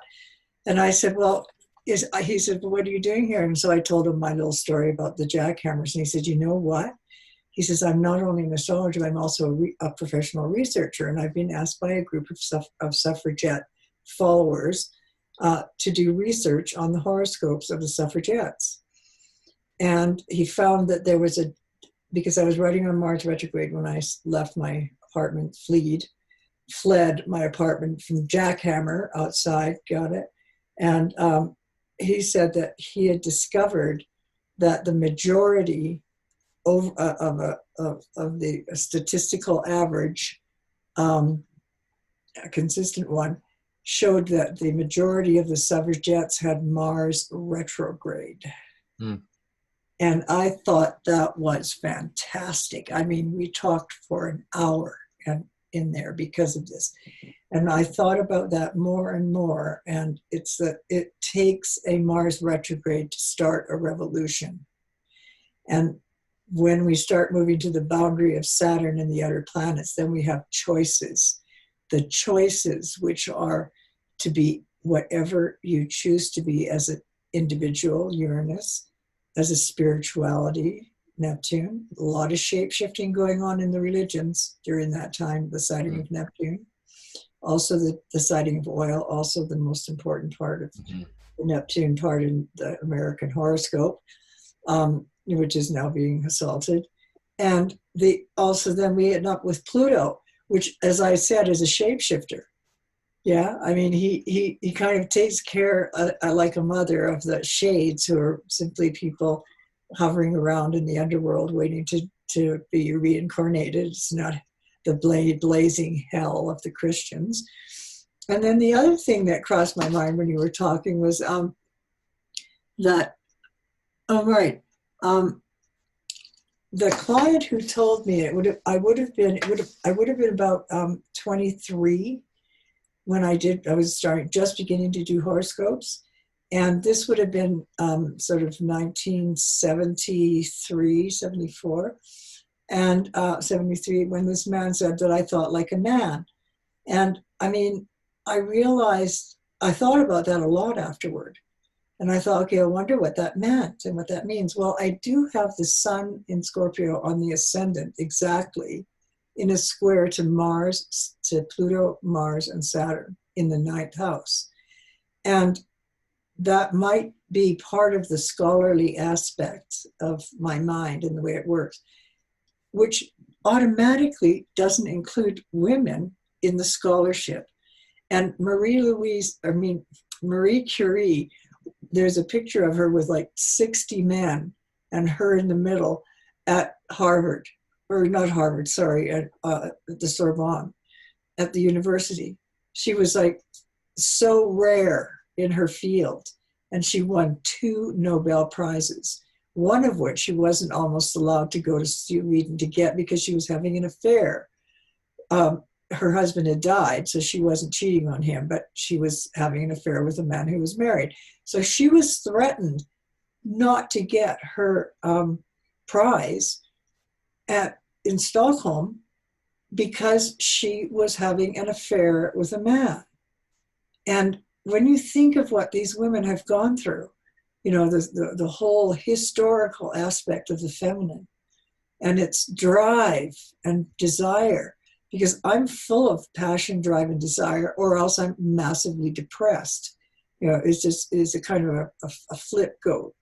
You know, how do I get out of the depression? By doing something, by getting my Mars up, getting dressed, doing the things that make it alive, making the coffee, having the cigarette. I'm so jealous he's smoking.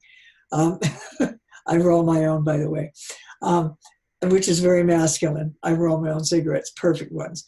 And I only smoke a few. But there is this whole thing about Uranus, Neptune, and Pluto offering us options in consciousness, but also options in genderism. So that there was more freedom that occurred during the suffragette period, during the Uranus return and the Neptune coming into being, where there was mesmerism and all sorts of very feminine types of activities going on. Can I make a quick point about Mars retrograde? I feel it's very relevant. I've seen in so many charts, you know, Mars retrograde archetype in general so often speaks to where that function is undergoing such an introspective, inverted process. Right. So I've seen it for a lot of women.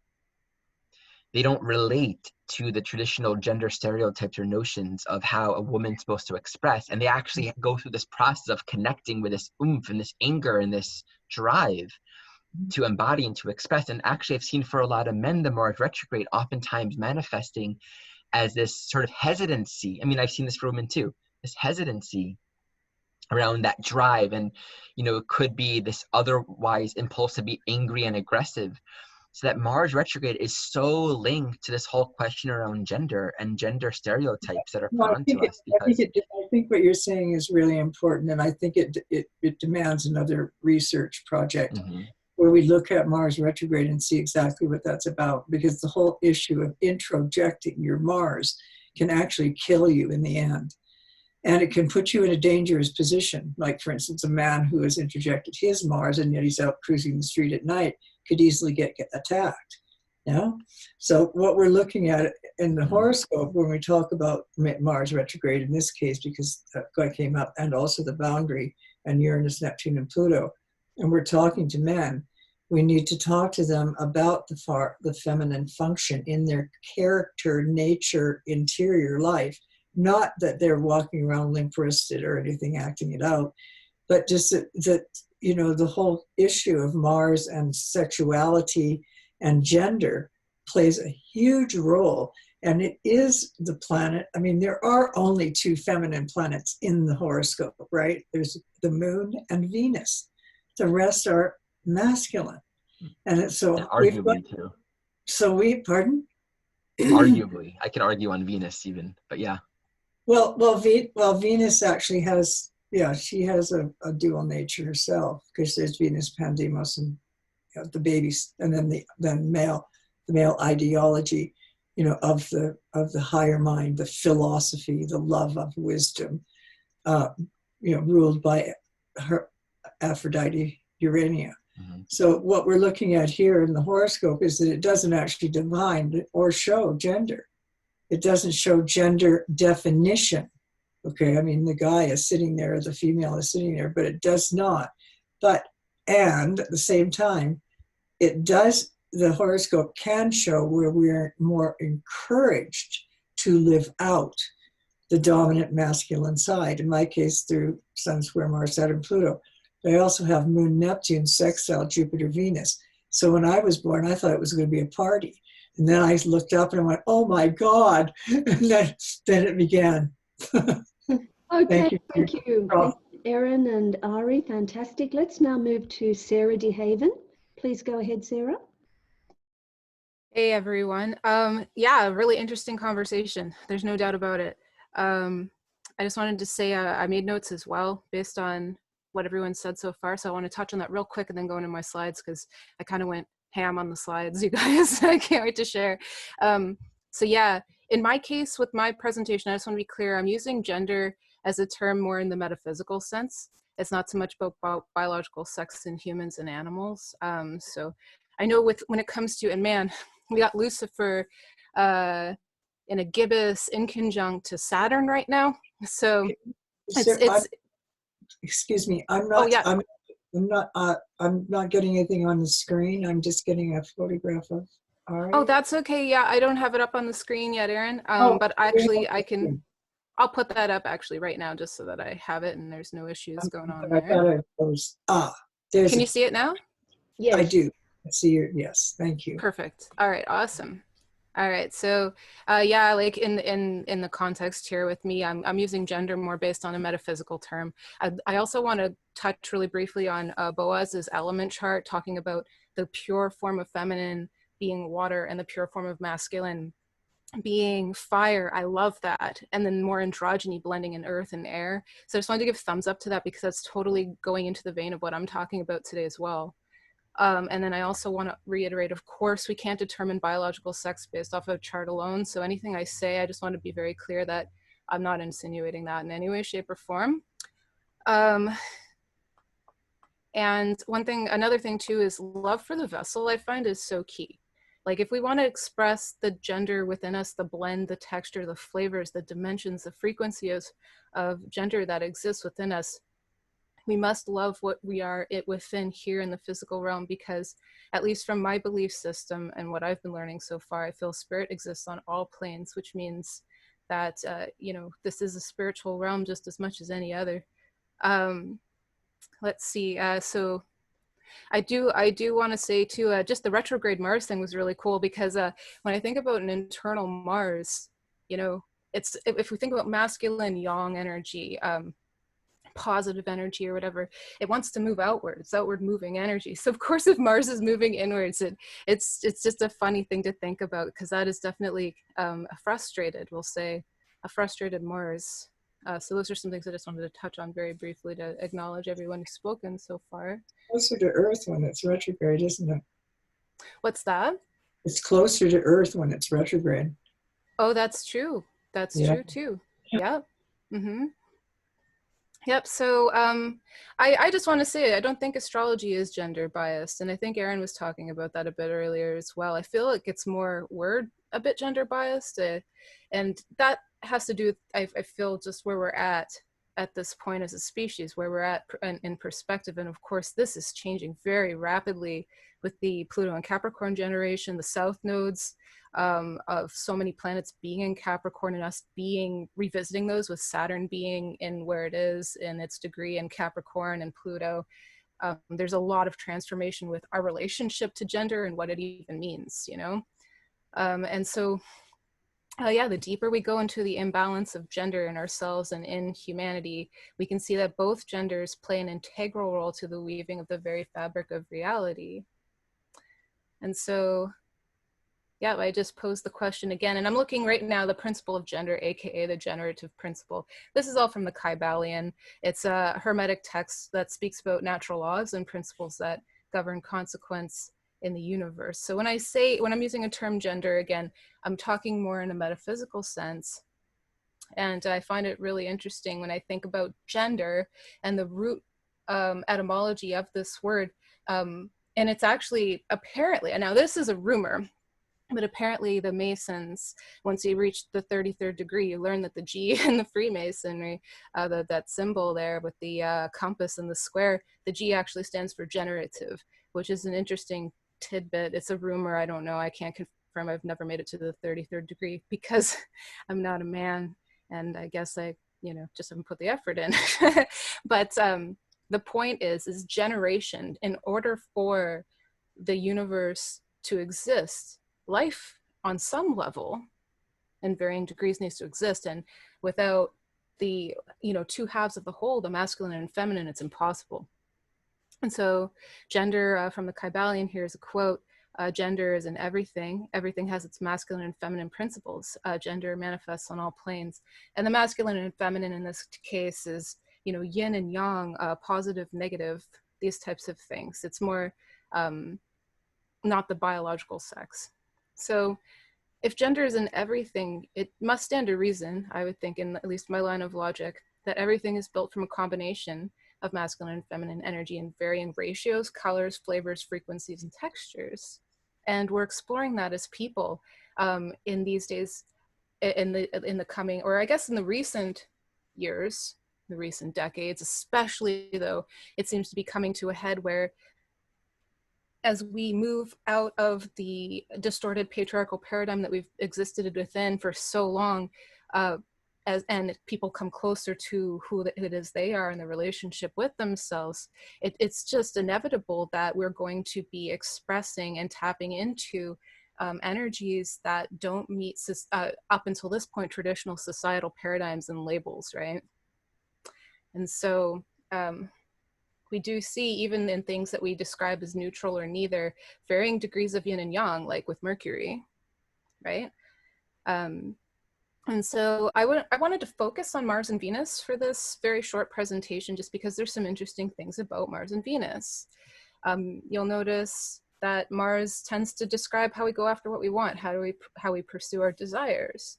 And Venus often depicts how we relate to ourselves, others, and the world, and how we attract versus how we pursue what we desire, attraction and repulsion. Two key elements or key points when it comes to like the fabric of the universe, the law of polarity from a Hermetic perspective.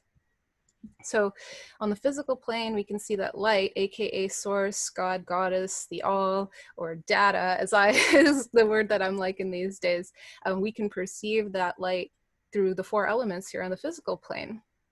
And much about how these elements express in the feminine and masculine can be derived through observation of these elements, just by looking around us in the world, by seeing how the elements operate within ourselves, other people, nature, animals, and science. And there's probably a lot of other ways we can observe it too. So looking into Venus, I just wanted to say, you know, Venus, people will say, well, Venus is a feminine planet. And at its core, archetypically, you know, we could agree there's yin qualities for sure. But it is ruling two signs that, well, one is feminine and one is considered masculine.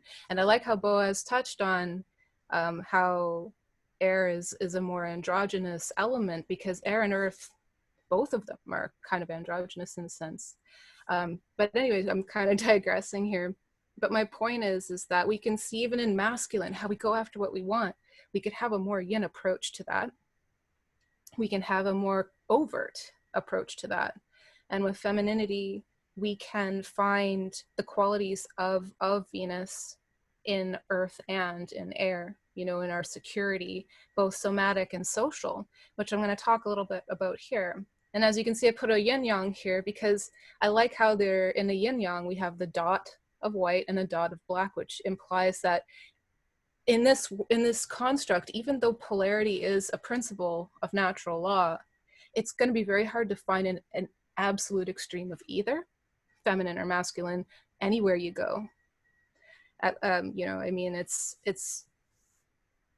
we're just not there yet to really have pierced that veil entirely to fully know with proof what kind of extremes could exist. But I don't think any of us have run across those yet, you know? And so anyway, touching on Mars real quick, we can see Mars in Aries, which is a masculine planet ruled by a masculine sign, Aries. And the effort or focus of Aries is often to initiate. It's overt, it's out in the open. It's about kind of piercing past and through, moving forward, right? Cardinal. And in a sense, the instinct to separate. Now I know with tradition or with evolutionary astrology, Scorpio, Pluto, the soul, desire, it's the, you know, with evolutionary astrology, we're looking at the how we evolve through separation and reunion. So I don't want to confuse people here, but when I think about cardinal Aries, it is kind of separating. It's a beginning, right? Separating from that conjunction, I guess we could say that 0 point. And then we've got Mars in Scorpio, which is still a planet that is action oriented, but it's a different type of action. It's yin action. So it's going to respond rather than initiate. It's going to be more covert rather than overt, generally based on the energies, right? From my perspective, of course. And where Aries is out in the open, Scorpio is behind closed doors. And it pierces deeply into, it observes Scorpio. So it has, instead of the impulse to move out and forward, in a sense, like in that direction moving of energy, not in the evolutionary sense. Scorpio shows us the impulse to merge and absorb into oneself.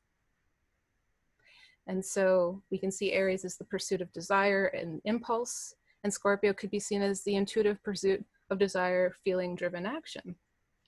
Now we can see all of us can embody these energies, regardless of our gender, regardless of our biological sex, regardless of the individual that we are. There's going to be varying ratios of these archetypes, even if we don't have Aries and Scorpio in our chart, which I'll go over a little bit in a second here if I have the time. And so we see too, although Venus is a feminine planet archetypically, it expresses itself through both masculine and feminine energy types out of necessity, just like Mars. It's necessity. It can't be one or the other in this kind of a universe where there's a blend of gender. And so we got Venus and Taurus, very feminine sign, Taurus, in a feminine planet. Although now that when I think about what Boaz was saying about the androgyny between earth and air, it's given me something to chew on here. But yeah, we see with Venus and Taurus, its effort and focus is going to be on pleasure, security, luxury, even comfort, pleasant sensations, rest, relaxation, and the big one here, homeostasis, right? Very important to life and growth and generation, that generative principle. And of course, self-reliance, right? Because we need to be in our feminine, we can't, well, for balanced feminine energy, security within ourselves and security in interdependent relationships is, you know, it's just healthy. And so, of course, Venus in Libra would be the masculine feminine, right? It's not an absolute one or the other. So Libra is, Venus in Libra is a feminine planet ruling a feminine or a masculine sign. And so we can see outward moving action versus that internal action we see in the yin elements like Scorpio and Taurus, or the yin signs and yin elements like earth and water, Scorpio, Taurus, right? We can see with Libra Venus outgoing, being outgoing, social, moving outward, wanting to be aesthetically pleasing for the outer world, right? And for ourselves in other ways too, which can blend into Taurus, but I won't digress too much there. We can see with a Libra energy too, there's mutual trust that inspires fair and balanced relations when it's iterating healthily, which also promotes a different type of homeostasis, which I've put at the bottom here. I've termed it social homeostasis, which is a relative sense of safety, versus Taurus, which would be, in my opinion, at least my perspective, an internal sense of safety. And so to work well with our own gender typologies, because we all have a blend, like I said, it's as unique as your own fingerprint, how gender is going to manifest through you or how you choose to express it. So to work well with our own gender typologies, we can consider the core of Venus and Mars. And if you're looking at your natal chart, your natal Venus and Mars are going to describe how the core typologies are operating through the two planets for you. So when I talk about the core typologies, I'm talking about that self-reliance, like with Taurus, and the interdependence, like with Libra, or in the sake of Mars, or in the case of Mars, how does the instinct to separate express through you? How does the instinct to merge express through you? It's all going to be dependent on your own natal chart, right? And so we see, again, here even more on that. It teaches us, Taurus at least, somatic awareness, self-esteem. It shows us how to connect to our needs for survival and comfort, and not even just about connecting to it. It's just kind of, it's there, right? Inherently, intrinsically, Taurus keywords. And Libra teaches us how to develop awareness of the needs of others, how we kind of fit in with regard to others. It teaches us how to interact and balance, and how to interact in balance with what exists around us, so that we are deriving that comfort and security that we need in order to evolve and grow. We can't just use, okay, so I'm almost done, I think. Yeah, okay, one more slide. So I'll just wrap up here. Aries, like Mars energy cannot move outward without having the time to rest and recuperate and to recalibrate, right?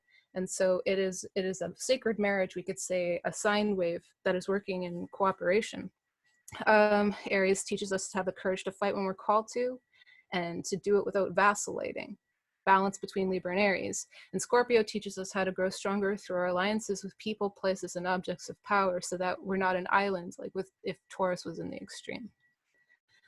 And so just wrapping up here, I just want to say that there's no right or wrong way of expression in a universe that is evolving through experiences of all kinds. Who are we to judge? We can't. In fact, it is in our duty as a triple Capricorn, I would say it's our duty to be true to who we are. And that requires us to express ourselves in integrity to who it is we're called to be. And that is not always going to align with societal or traditional or cultural expectations. And this is why, as a Gestalt, it is truthful and helpful to know that we're all intrinsically who we're meant to be, right? This is important to know. The possibilities of how the god of war and how the goddess of love iterate through us both, individually and socially, culturally, have yet to be fully explored, like I was saying. So during this aeon of many planetary south nodes and north nodes in Capricorn and Cancer, and in this current Pluto and Capricorn generation, we still have a lot of exploration and challenge and discovery with regard to what the feminine and masculine are, right? We're still looking into that, and that's a scary, exciting, and wonderful thing. And so let's just continue to explore these things as we're called to do, and be courageous, so that we can learn more about how we're interfacing with our own mind, with the universal mind, with others, and the world that we live in. And that is all I wanted to share for today with my slides. So I'm going to stop my share. There we go. All right. Erin. Hi, I just see the most wonderful photograph of Moshe. I'm sure it's Moshe. Am I supposed to be on a screen? It doesn't matter. Sarah. Oh yeah, no, sorry, Erin. Please go ahead. Yep. No, yeah, I'm just talking to a face on the screen. I'm looking at everybody on the side, so I can still see you. But thank you so much. I really, it just gives us such an opportunity to think about the same thing on all these different levels. And it's just fantastic because I became, obviously I've already known about this, but I became acutely conscious of the yin and yang function. Mm-hmm. And the consideration of it in the Chinese, which didn't play out in the marriage department, in the whole philosophy of the I Ching, and how you could get a masculine line and a feminine line, and that 6 feminine lines would mark very good, and if you had 6 masculine lines, yang, then it was very strong and very, very threatening. But when we look at the 2 Venuses that I brought up earlier of Aphrodite Urania and Venus Pandemos of the people, the marrying, mothering one, and then Aphrodite Urania, the son of her, she's a motherless child. I mean, her father was the spawn of which she came. And I look at Venus in Taurus, which is feminine, and then we look at Venus in Libra, which is masculine. And so I'm really, becoming much more centered around, if you can be centered around something, theoretically, on the whole function of the planet Venus as the feminine force. Of course, we have the moon, which we didn't discuss deeply, mm-hmm. but the fact that she does appear to be in Taurus, Venus Pandemos, and in Libra, she would appear to be Venus Urania, the one who is the lover of philosophy, who is air, who mm-hmm. thought, who is the creator of art and music and all the things. Even if a woman doesn't have Venus in Libra, it is the function. So what we've been talking about is how do we deal with horoscopes and with all of our ideas? Does this help us, understand and meet with the horoscope in a way which is really holistic and blends with the individual? When we understand what we've done in this 2 hours, we've come to understand the myriad of opportunity to look at the horoscope in unique and different ways so that we can then integrate even more on the subject. Is astrology gender biased? Apparently to us it isn't. And apparently we see why, because it's obvious when you do something this deep and you look at all the research that got done, and we come up with Mars ruling Aries and also Scorpio. Therefore, it's thought to be, Scorpio is feminine because it's a water sign. But it's pretty dynamic as far as that kind of a water sign goes. And then Mars in Aries, which is the ruler of. And, Mars was usurped by Pluto, and that was only 1931. So Mars ruled Scorpio right up until 1931. 3 years later, Marie Curie dies, the discoverer of uranium and radium, and who actually was her colleague discovered uranium, and she discovered, and with her husband, and then she was going to be denied her award in Sweden, and she fought that, and she won, and she went, and she did accept her award. And so I think this whole business of binary thinking, I think it occurs in astrology. I've been an astrologer for a really long time, and I've been in a lot of groups. I've founded a lot of groups. I've taught, and it's so difficult to get people to break out of the habit. I'm just looking at my solar return up here. It's the moon at 7 Aries conjunct Chiron. And I'm going, oh my God, what does that mean for me, emotionally? I always paste my solar return up to my wall to remind me who I might become. And you're not alone. I do that too, Erin. It's really weird because I have Mars in Libra and the moon in Aries. And so here I have, you know, a masculine sign, a masculine planet, and then the moon, all by our little lonesome, the Mesopotamian of one of two feminines. I think what we want to get to here is that it's really important that we don't have binary thinking, that we have holistic thinking, and that we come to realize that each of us have masculine and feminine within us, and they rise up as needed. You know, if somebody were to break into my door right now, my masculine side would be pretty high. You Exactly. know, I'd be very, very concerned. Generally speaking, I'm fairly Venusian around my home, and my people walk into my house, everything's like balanced. It's, you know, our creative, artistic stuff goes back centuries. And so, I mean, when I think in terms of the I Ching and it's yin and yang, I like that better than I do masculine, feminine, in the sense of that it comes out of a holistic consciousness, which is what this panel has been trying to demonstrate, and has done so fairly well as far as I've seen. And everybody has spoken very clearly on what we have to work with and how divine it is.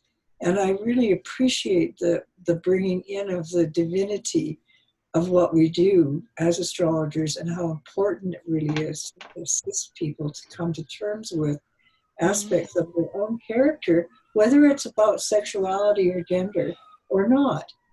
Yeah, so we could even think, well, I mean, by gender is nothing.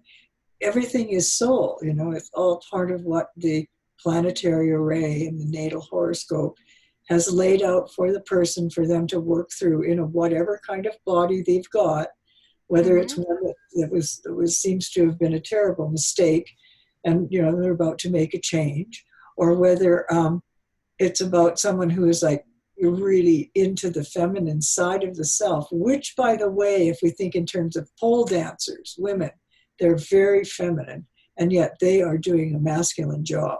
Okay. Exactly. Yes. I mean, a hooker is got a lot of Mars. There's no way. Excuse me. And we must also protect our sex workers. But I just want to say that thank you very much, Erin, for hosting this. I learned so much. Thank you so much, Erin. And God bless you, Erin. Thank you. And I learned from everybody on this panel. Thank you so much for giving everything you had, and I'm going to take everything you said, and I'm going to hold it in my heart and think about stuff. Alex, so thank you. Thank you so much. I realize you do have to leave now, so thank you for It's so late. Thank you to Alex Trenoweth. Erin, we do have one more speaker, and we will now welcome Tom Jacobs. Can you please go ahead, Tom? Yes. Can you guys hear me? Yes. Hi, Tom. Great. Hi there. Now I got to hang out to hear you, Tom. Now what? You got to hang up? No, I got to hang out to hear you now. Oh, okay. Well, thank you. Thank you. Well, thanks for the invite to be here. I love thinking about and talking about and listening to others share stuff about this topic. And, you know, where I start with this is probably not very far from where all of you are, but I think of astrology as a language to describe energy, a symbolic language we can put words to, and we bring to it our conditioning and our assumptions. And so, of course, is astrology gender biased? Well, I think astrology is a tool, as somebody else has said. But our culture is coming out of this, you know, thousands of years long process of being gender biased for different reasons. And so how I do this is I understand that people sometimes try to get astrology to tell them specific things because people want to know if they're safe. People want to know if they're loved, if they're going to be successful. So sometimes people do approach astrology with this kind of desire to be able to see, you know, I mean, like, for example, does Saturn retrograde in a chart, in your chart, does it really mean this? Or in your chart, does it really mean that? Or Mars retrograde in the chart of a woman, like somebody else was talking about earlier. we want some kind of specificity because we crave self-understanding, of course. So where I come in to the whole stuff about gender and orientation and how we can see or not see things in the chart is that I focus as an evolutionary astrologer. I was trained in the C4S program, but then I went to get tutored by Hermes. That's who I work with: Hermes, Thoth, Saint Germain, Merlin, Jehudi. And so I've learned a lot of things from that being, which is a data bank. So I loved how Sarah said, all that is God is God data. And it's just a data bank we can draw on to understand from a bird's eye view, like what's going on the planet. So I approach this every human's experience as this chapter of a journey of soul. And soul is outside time and knows no time, thinking of what our Moshe said, you know, that I related to a lot of what you were sharing with that. And there's a chat thing and I can't see it, so hold on. I don't know if it's for me. Is it for me? Am I shouting? Oh, no. Okay, great. So somebody be like, Tom, you're speaking too loud. So your soul knows no gender, but all these variables, and this is what our Moshe was talking about too, these variables to explore what it means to be human. So in the chart, I can't tell if it's this person has this, you know, this set of pipes or that orientation, or may go through a transition or reassignment or revalidation of some kind or something, an affirming thing. We can't tell that. But what I can tell is a lot of information about the layers of conditioning as a fundamental layer. Like the way I look at Pluto, the South Node ruler, blah, blah, blah. But looking at social conditioning that has come through to the person at the soul's request, then looking at personality components, and then also kind of tying it all together to in the framework that, and this is kind of the philosophical underpinning of everything, of my view on this, of everything about a human's life and journey, is that a human is here to learn to individuate. And that requires self-validation. So all of these different variables get chosen, including the soul says I'm going to be born into a family that will not validate XYZ about me, so that I learn to validate myself. So how can I learn to validate myself? How can I see myself others can't or won't? How can I make it okay that I am exactly who I am? How can I do that? And so sexuality, all the things in conversation come into that as far as the in the human experience in the way that I think about it. I did write down a couple of examples which fit with Uranian things, and this has come up a couple times in the other speakers' talks. And I have a strong Uranian signature in my chart. I also have a strong Libra and Venusian signature in my chart. And so the examples I used are kind of stereotypical, but I encounter them in students and clients in making assumptions. So for example, Uranus in the 5th house. Does that mean, I have an alternate form of experience of sexuality or whatever? What if it's in Scorpio? And I noticed that Boaz talked about having that Uranus and Scorpio on the ascendant. And she said, well, something is different. Like something's different. Sorry if I'm referring to you incorrectly. I haven't met you before. But said something is different. But we don't know from the chart what that will be. So Uranus in the 5th house, let's say, natally. Well, let's say it's artistic expression and not about sexuality. What if it's about a genius at gambling, right? What if it's not about sexuality, right? So any planets in Aquarius, marching to the beat of their own drummer, right? Working through the lens of something, right? That's different, but it may not be all, even if it's Mars and Venus in Aquarius, it may not be that. So when I tutor people, when I do readings for people and do classes, this stuff comes up constantly, as I'm sure you all know and also experience, because again, parts of us are trying to understand why we are the way we are. We want certain details.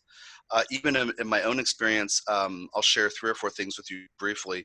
One thing was I had Venus in Libra, and it's under 2 degrees above the ascendant in the 12th house. So it's quite a Venus. It's quite a Venus if you're just looking at the chart and seeing this this Venusian energy dawning on the eastern horizon. It's very dramatic.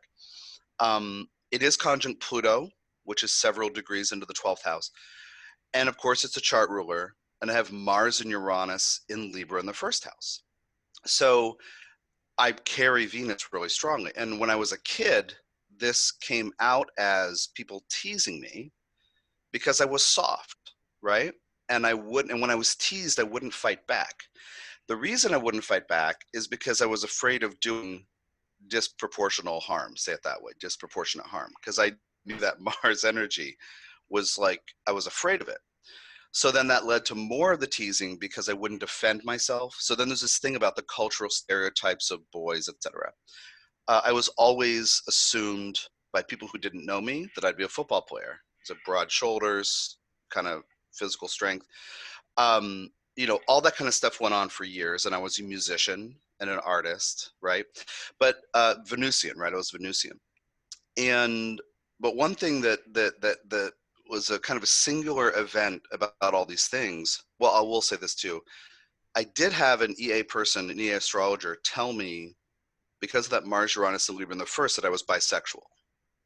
And I was like, I think the more specific you get about certain things without knowing a person, you risk being wrong. And the person was like, nope, that's what it means. And I was like, I guess I don't need to talk to you anymore, because it isn't true.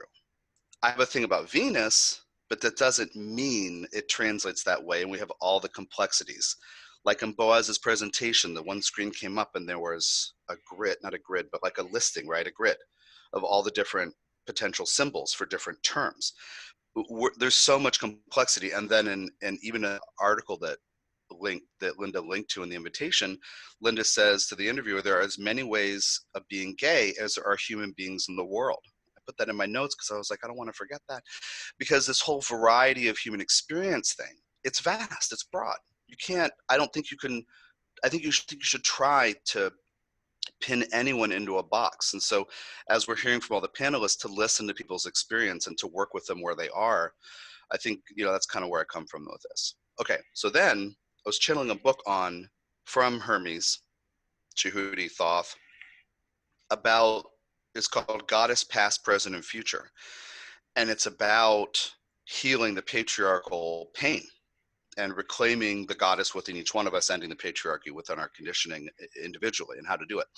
And I got stopped halfway through for a few reasons. And the book really pushed my buttons about all these things about, different assumptions that were made about me.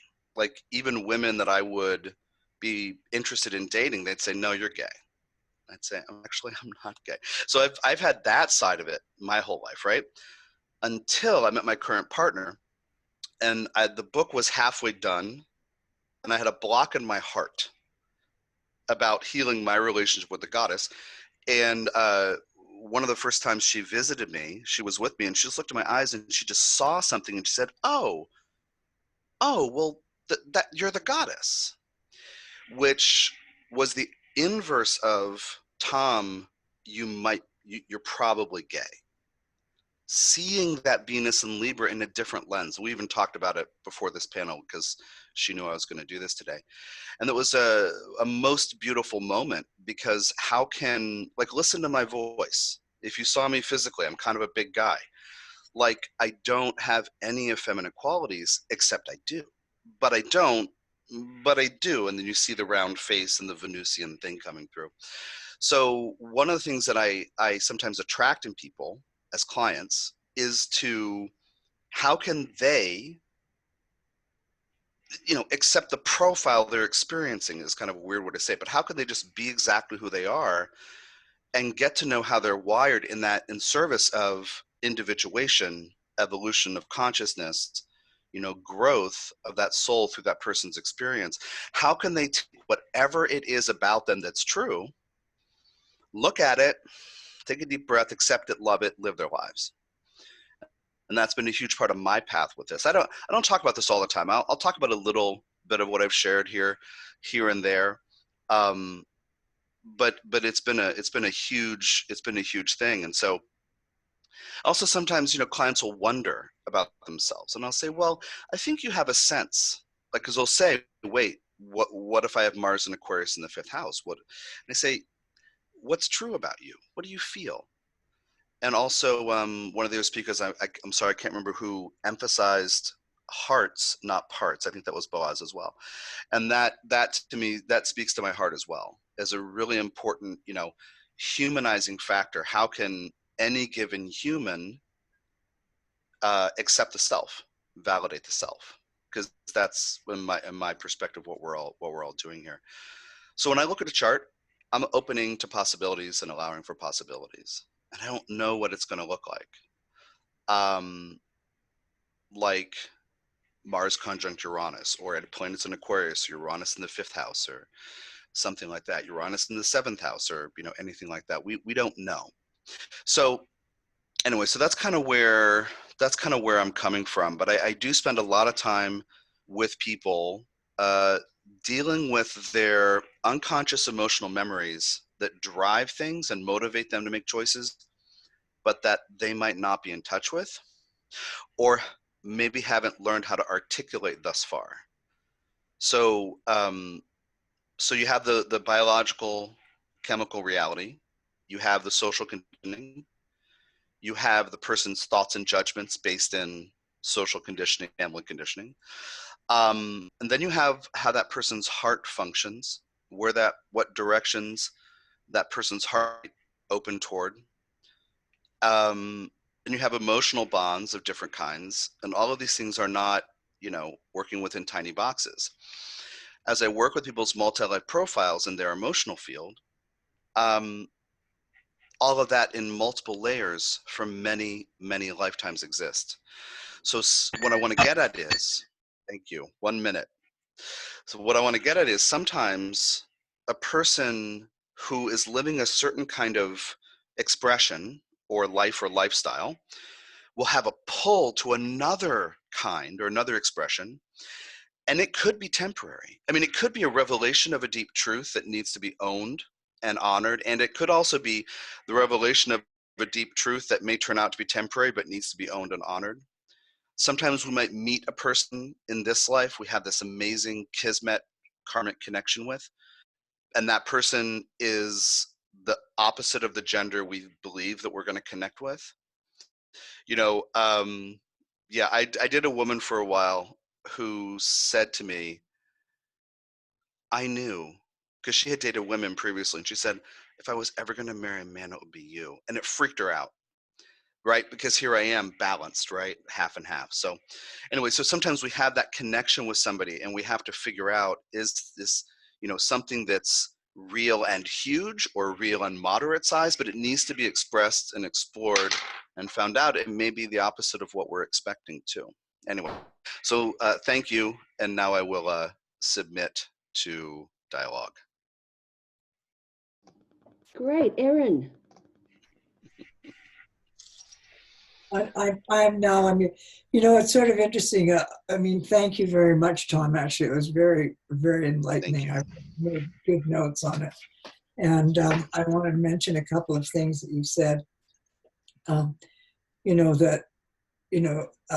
that we're really looking at something that is much more and bigger than either masculine and feminine. In other words, it takes both to make something alive, right? Otherwise it remains dormant, pent up, or locked inside the body, but it's not going to arrive. We have to have both masculine and feminine in order to be able to have a child. And therefore humanity is dependent upon both. And it would be horrible if for some reason we were deprived of one, or unable to have, say, offspring if we wanted them. If we don't, that's fine. It's not a problem. But it's made it very clear, because when you opened up, you talked about why we're really here. And the word individuate means to be against dividing. And that was Jung's favorite word. I mean, every single page of his books have individuation in some form on it. Yeah. And it's all about validating ourself through our uniqueness and individuating, becoming not divided, becoming whole. Yes. And so, it's you break it down easily. Divide. Yeah, go ahead. No, So, ask sorry.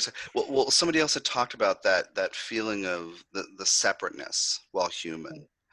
And Right. so for me, what I'm hearing is, what I'm hearing reflected is this, every human, what I left out that I would like to add in briefly is that one could look at, Hermes does look at the soul's journey of a human as learning to become the source of validation or the source of love for the self.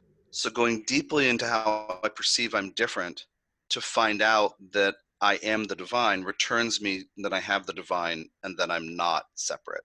So anyway, thank you, I reminded me think, I left that part out. no, I'm glad that, I mean, that's why we have our little discussion afterwards. But I think if we didn't have Mars, like I wouldn't even get out of bed and get dressed. Right. I wouldn't, and it's only Mars that gets me up and running. And it's also Mars that pokes me and hurts me when I'm damaging myself and not, thinking, I think negatively. So Mars can both kill and cure, because if you go under the knife, as they say, it can pull out the cancer. I mean, so the function of Mars is not just about being a man or a woman, it's about a behavior or an experience or an object or a thing, just like any of the planets in the zodiac. And so when we're talking with clients and working with astrology and really looking at horoscopes, regardless of the level of astrology that you're at, you have to keep in mind that every single aspect of astrology is about becoming increasingly more of yourself. Yes, thank you. Not being defined by having Mars, like I have Mars, Saturn, Pluto, and Leo squared by the sun, I mentioned. But I also have the Moon and Neptune in Libra, sextile Jupiter, Venus, and Sagittarius. It's party time, yeah? Right. And the rest of the time, it's like death and dirge and, oh my God, I can't write. Stab.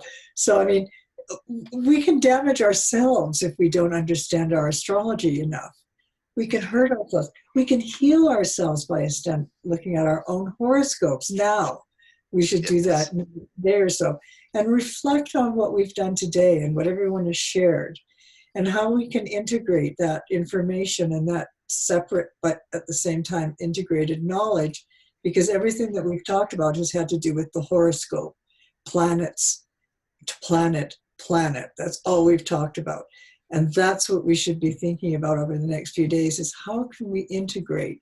How do we have something come up? Because I'm just going to mention this really quickly, but something came up where I have to tell you this. I was shocked when I heard the phrase, because I thought somebody's been listening to me. But at a conference in the rooftop pool, I was swimming with a friend of mine, a male, a long time friend, very, very well known, very good astrologer, and swimming in the pool. And he said, Erin, can I talk to you about something? I said, of course, and nothing you can. And he said, basically, he said, I can't get it up anymore. And I said, well, here's the thing. This is what you need to take in. And this is where you said, it's about the heart, not the part. And his whole everything changed. He suddenly became virile, not there and then, but everything returned. He was a friend in the pool. So anyway, he his heart and his part got it together, and he became fine. And so it just took another woman swimming around in a pool of water, where the womb is water, right? So we give birth to things in water. And when that came up and he shared that, I just felt so honored, and I just had to laugh. I mean, I thought, you poor thing. Women very rarely have that problem, by the way. But men do, because there is an issue about Mars and the part and making sure that you're getting it up. And so I think that we've had one of the most stimulating, informative panels, and it's been a joy to have all of you on. I'm really appreciative, and I thank you so much for being astrologers and sticking with it as hard as it is to do. Erin, how would you feel about a final summing up by each speaker for 2 minutes each. How would you feel about that? I would feel really great about it and keep it to 2 minutes, because otherwise you're in trouble. Yeah. We'll get our bars up. Okay, let's begin with Boaz. Go ahead, Boaz. So I feel honored being here tonight, and I've just enjoyed so much hearing all of us, you know, bring up the same ideas, thinking along the same lines, and adding to one another. And I wish this conversation would continue. Okay, so let's continue now with Ari Moshe. All right. Yeah, this was really sweet. Mars has been transiting my Mercury Neptune during this afternoon, so I've been doing a lot during this process. I have nothing specific to say, but much love to all of you, and thank you for creating this space. Thank you, Ari. And Sarah? Well, I don't have a lot to say other than just the importance. I want to underscore the importance of individuating and creative self-actualization, and the fact that we have not discovered all the ways in which how to express ourselves. That's why we're here, you know? And so, although biology is a thing here in the physical realm, how we express ourselves is dictated by ourselves. That's the person who's the final arbiter of who it is we are, and how we connect to spirit. That comes from us being true to ourselves, and that's gonna iterate in ways that we don't even have labels for yet, you know? So it's an interesting time that we're in, and I just want to say thanks for inviting me on to talk about this topic, and to you know, just thanks for letting me share what I have, and thanks everyone for sharing as well, because yeah, it's just been a great discussion. Thank you very much. Great, thank you, Sarah. And finally, Tom? Say thank you. It was a pleasure to listen to everybody and to have a chance to share. Thank you. Thanks, Tom. And Erin, can we have a final summing up statement from you? What I've liked most, because this is definitely off the top of my head, as it were, and is that everybody had something to contribute that was completely unusual and different, and and some of the stuff I didn't know, a lot of it. And so when I thought, because I make notes of what people have talked about so that I can review, and what I'm seeing is that today astrology has a lot more hope for becoming a really significant counseling tool and a working tool. I am by nature, evolutionary astrologer by nature.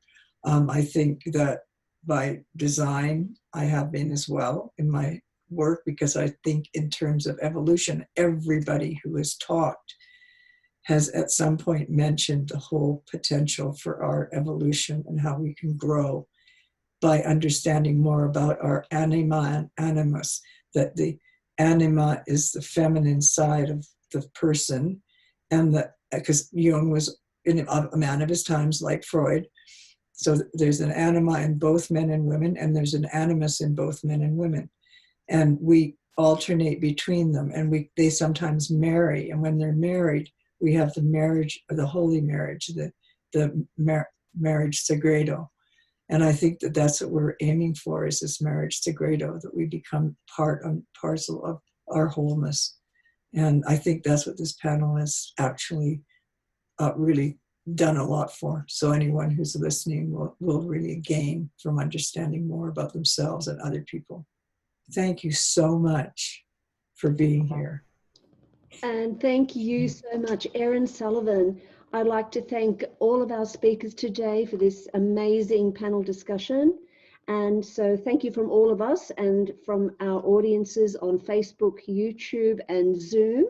Would you now please all thank Erin Sullivan and the panelists? Yes. Thank you, guys. That was awesome. I loved it. Thank you very much.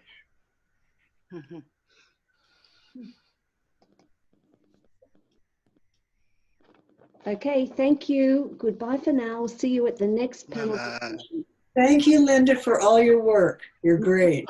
My pleasure. Thank you, Erin. Bye for now. Bye-bye.